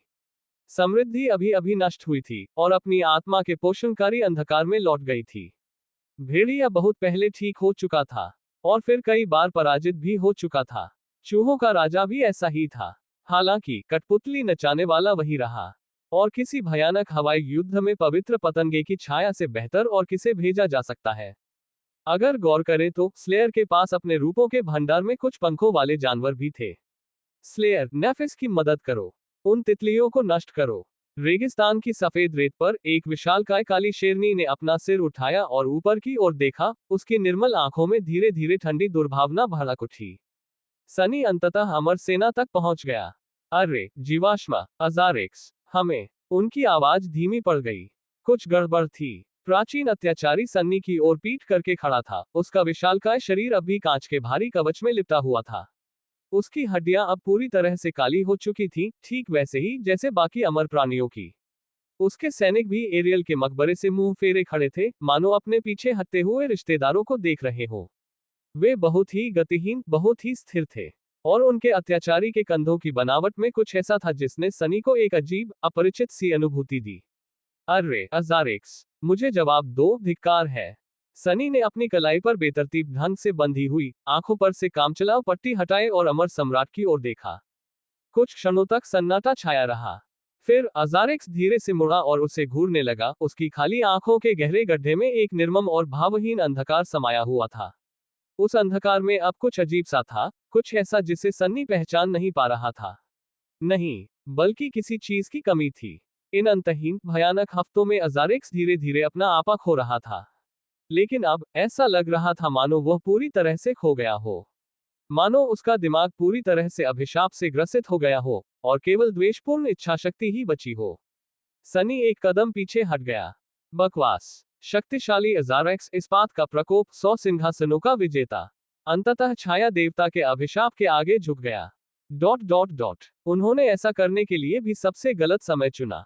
सन्नी की पुकार से मानो पुनर्जीवित होकर शापित अत्याचारी के अमर योद्धा हरकत में आ गए। उनकी जंग लगी तलवारें चमक उठी और उन्होंने बचे हुए कुछ प्राणियों का संहार कर दिया। इसी बीच अजारेक्स ने अपनी भयानक युद्ध कुल्हाड़ी उठाए और सफेद रेत पर सन्नी की ओर चल पड़ा। उसके कदमों से रेगिस्तान कांप उठा। सनी ने एक और कदम पीछे लिया। धिक्कार है, मुझे पता था। उनकी आवाज आक्रोश से भरी हुई थी। उसके पीछे चेन ब्रेकर हवा में ऊपर उठ रहा था और विशालकाय राक्षसों का एक प्रलयकारी झुंड उस पर टूट पड़ रहा था। मुझे पता था ये होगा। सनी ने दांत पीसते हुए महसूस किया कि उसे किसी भी तरह अजारेक्स को रोकना ही होगा। अब जबकि स्टील का प्रकोप एक दुश्मन बन चुका था, वह काफी भयावह था। सनी बेहद गुस्से में था। वह स्तब्ध था। वह सचमुच बहुत क्रोधित था। मैं सचमुच यह नहीं करना चाहता था। क्षतिग्रस्त आत्माओं को पराजित करने के बाद अमर आत्माएं वहीं रुक गईं जबकि अजारेक्स रेगिस्तान पार करते हुए सनी की ओर बढ़ गया। ऐसा प्रतीत होता था कि छाया देवता के अभिशाप से ग्रस्त होने के बावजूद इस्पात का प्रकोप अपने स्वभाव के प्रति वफादार रहा। वह सन्नी को मारना नहीं चाहता था। वह उसे पराजित करना चाहता था, उसे कुचलना चाहता था और इस प्रकार उसे अपना जागीरदार बनाना चाहता था। छाया के स्वामी को अपनी निरंतर बढ़ती सेना में शामिल करना चाहता था। सनी ने एक कदम और पीछे हटकर जबरदस्ती मुस्कुराने की कोशिश की। तुम्हें पता है, इस समय असंख्य भयानक राक्षस हमारी ओर तेजी से बढ़ रहे हैं। अगर तुम इतने ही बहादुर हो तो क्यों न तुम उन्हें ही वश में करने की कोशिश करो। अजारेक्स ने कोई प्रतिक्रिया नहीं दी। वह प्रतिक्रिया देने में असमर्थ था और बस भारी, आत्मविश्वास भरे कदमों से आगे बढ़ता रहा। कांच के आवरण के अंदर लटकी हुई उसकी काली खोपड़ी पर एक भयावह मुस्कान थी। सनी ने गाली दी। मुझे नहीं लगता। वह पीछे हटना बंद कर दिया और एक पल के लिए स्थिर खड़ा रहा। उसका सिर नीचे झुका हुआ था। वह गुस्से और तिरस्कार से अजारेक्स को घूर रहा था। मुझे पता था कि ऐसा होगा। खैर, असल में मुझे पता नहीं था, लेकिन मुझे आभास था कि ऐसा होगा। इसलिए मैं इतने समय से यही सोच रहा था कि तुमसे छुटकारा कैसे पाऊं। दरअसल मैं तो उसी क्षण से तुम्हें नष्ट करने के बारे में सोच रहा था जब नेफिस ने तुम्हें उस पवित्र वृक्ष से उतारा था। सनी ने कड़वाहट से हंसते हुए कहा। लेकिन जानते हो क्या, सुप्रीम से छुटकारा पाना बहुत मुश्किल है। इसलिए मुझे कुछ नहीं मिला। महान अजारेक्स, इस्पात के प्रकोप को मिटाने का कोई निश्चित तरीका नहीं है। तो मुझे लगता है कि एक अनिश्चित तरीका ही काम आएगा। अगले ही पल प्राचीन अत्याचारी उस पर टूट पड़ा। दुनिया को हिला देने वाले प्रहार को रोकने के लिए सर्प को काले ओडाची के रूप में प्रकट करते हुए सन्नी चिल्लाया। स्लेयर, तुम किस बात का इंतजार कर रहे हो? क्या तुम्हें किसी विशेष निमंत्रण की जरूरत है? जाओ। उसके पीछे नेफिस अनगिनत नाइटमेयर बटरफ्लाई में से पहली बटरफ्लाई से टकराने से बस कुछ ही सेकंड दूर थी। उसके तेजस्वी पंख मानो रात के आकाश को गले लगाने की कोशिश कर रहे हो, और फिर आशीर्वाद रात के आकाश के अंधेरे ताने बाने में एक सफेद दरार की तरह चमक उठा। नेफिस बिना धीमे हुए उस विशाल तितली के पास से तेजी से निकल गई और उसके पीछे उस महान राक्षस का सुलगता हुआ शव दो हिस्सों में साफ सुथरा कटकर बिखर गया। भयानक आक्रमण का काला बादल लगभग उस पर छा गया था। नेफ की आंखें सफेद चमक से दमक उठी और उसने नाम पुकारते हुए आत्मा की ज्वाला की विनाशकारी आग को अपने शत्रुओं को नष्ट करने के लिए प्रवाहित किया। एक जोरदार धमाके ने आसमान को चीर डाला और भयानक तितलियों के विशाल झुंड के बीच अचानक सफेद लपटों का एक विशाल, भयंकर ज्वाला भड़क उठा। उनमें से कई तुरंत राख में बदल गईं या टुकड़े टुकड़े हो गईं, जिससे जलते हुए मांस की बारिश जमीन पर गिरने लगी। लेकिन यह अंत नहीं था। पहले विस्फोट के तुरंत बाद एक और जोरदार धमाका हुआ और अचानक रात का अंधेरा छट गया। विशालकाय राक्षसों का विशाल बादल भीतर से प्रकाशित हो उठा, मानो उनके बीच कोई तारा जन्म ले चुका हो। फिर आग हवा के साथ फैलती गई, एक तितली से दूसरी तितली तक पहुंचती गई और उनके पंखों को जलाकर राख कर दिया। ऐसा लग रहा था मानो जलते हुए आकाश में आग की एक प्रचंड लहर फैल रही हो। अंततः नेफिस झुंड के अंदर थी। आशीर्वाद की शक्ति गतिमान हुई। उसका ब्लेड हजारों मीटर लंबी शुद्ध प्रकाश की एक चमकदार किरण में परिवर्तित हो गया। इसने एक दर्जन भयानक विकृतियों को चीर डाला। उनका दुर्गंधयुक्त रक्त चमकदार ब्लेड के स्पर्श से तुरंत वाष्पीकृत हो गया। इस तरह की लड़ाई, यह एक ऐसा युद्ध था जिसमें नेफिस वास्तव में अपनी प्रतिभा का प्रदर्शन कर सकती थी। उसने अपने साथ में से 4 आत्मा मूलों का बलिदान देकर अपने अभियान को रेगिस्तान में इतनी दूर तक पहुंचाया था। लेकिन अब जब उसकी ज्वाला से असंख्य भयानक राक्षस नष्ट हो रहे थे, तो आत्मा के टुकड़ों की एक लहर उसकी आत्मा में समा गई। जल्द ही उन टुकड़ों से नए आत्मा मूल बनने वाले थे, और जब वे बन जाएंगे, तो वह उन्हें फिर से नष्ट करने में सक्षम होगी। अपनी आत्मा के मूल को जलाकर राख कर देने से नेफिस और भी अधिक दुर्लभ प्राणियों को मार गिराने में सक्षम हो जाएगी, जिससे बदले में उसे आत्मा के और अधिक टुकड़े प्राप्त होंगे।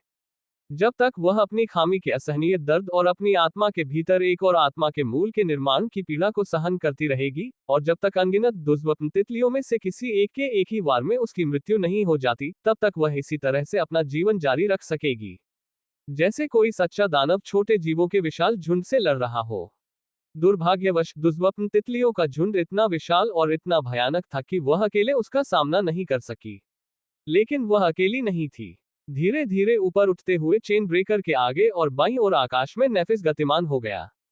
इस बीच वह सुंदर पोत के आगे और दाईं ओर कई किलोमीटर तक फैले पंखों वाला एक विशालकाय पतंगा विशाल तितलियों के गिरते हुए बादल की ओर बढ़ रहा था। उन सभी भयानक जीवों का आकार कम से कम 100 मीटर था। उनके पंख तारों को ढक रहे थे, लेकिन संदेह की आत्मा की छाया अपने विशाल आकार के कारण उन सभी को बौना कर देती थी। शारीरिक हिंसा और सीधे युद्ध के मामले में कठपुतली चलाने वाला उतना कुशल नहीं था। हालांकि ये केवल शापित प्राणियों की तुलना में था। विशाल दुर्लभ प्राणियों के विरुद्ध वह दैत्य साया एक प्राकृतिक आपदा के समान था। उस विशालकाय पतंगे की आकृति के दुर्लभ तितलियों के फैलते हुए बादल में गोता लगाने से कुछ ही सेकंड पहले काले रेशम के अनगिनत धागे अचानक उसके शरीर से बाहर की ओर निकले, उन विकृत जीवों को भेदते हुए, उनके पंखों को चीरते हुए। अगले ही पल एक विनाशकारी टकराव एक अकल्पनीय तूफान की गर्जना की तरह गूंजा, जिससे एक ऐसा शक्तिशाली बवंडर उठा जिसने नीचे के रेत के टीलों के समुद्र को ही नया रूप दे दिया। किंतु इसके बावजूद वह काफी नहीं है। नेफिस झुंड के भीतर आग के तूफान की तरह घूम रहा था और कठपुतलीकार भयंकर युद्ध में उसके विस्तार में उलझा हुआ था। फिर भी बहुत सारी नाइटमेयर बटरफ्लाई उनसे बचकर निकल रही थी।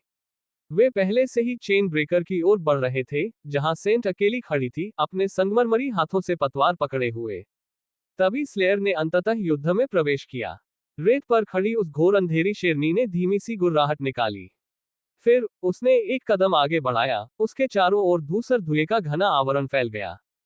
हर कदम के साथ शेरनी का रूप बदलता गया, धुंधला और अनिश्चित होता चला गया। फिर वह पूरी तरह से कोहरे में गायब हो गई, और फिर कोहरे के भीतर कोई विशालकाय और भयानक चीज हिलने लगी। तेज धार वाले पंजों से युक्त एक विशालकाय पैर रेत पर उतरा, जिससे जमीन कांप उठी। फिर दूसरा काले रंग की पपड़ियों से ढका एक सरीसृप जैसा शरीर धीरे धीरे प्रकट हुआ, जिसके विशाल काले पंख आकाश को घेरने के लिए खुल गए। एक लंबी गर्दन के ऊपर सींगों की दोहरी घुमावदार कतारों से सुशोभित एक क्रूर सिर था। दो विशाल आंखें दरारों की तरह सिकुड़ी हुई थीं, उनकी ऊर्ध्वाधर पुतलियां भयानक द्वेष से धधक रही थीं। एक लंबी पूंछ हवा में लहरा रही थी, एक ऊंचे रेत के टीले को ढक रही थी। वह एक अजगर था, एक विशालकाय ओब्सिडियन ड्रैगन, जो प्रेतवाधित धुएं के आवरण से घिरा हुआ था, ने अपना सिर आकाश की ओर उठाया और अपना मुंह खोला, जिससे भयानक नुकीले दांतों की दो पंक्तियां दिखाई दी। इसकी गर्जनापूर्ण, कान फाड़ देने वाली गर्जना ने हवाओं को भी लड़खड़ाकर थमने पर मजबूर कर दिया। अपने पंखों की एक ही फड़फड़ाहट से तूफान खड़ा करते हुए स्लेयर आकाश में उड़ गई। वह एक अंधेरी लहर की तरह उठी और तेजी से चेन ब्रेकर की बराबरी करने लगी। और नाइट में अब बटरफ्लाइज के वहां पहुंचने से पहले ही उसके मुख से अंधकार में काली ज्वाला की एक प्रचंड धारा निकली, जिसने उन सभी को भस्म कर लिया और उनके अपवित्र अस्तित्व का कोई निशान नहीं छोड़ा।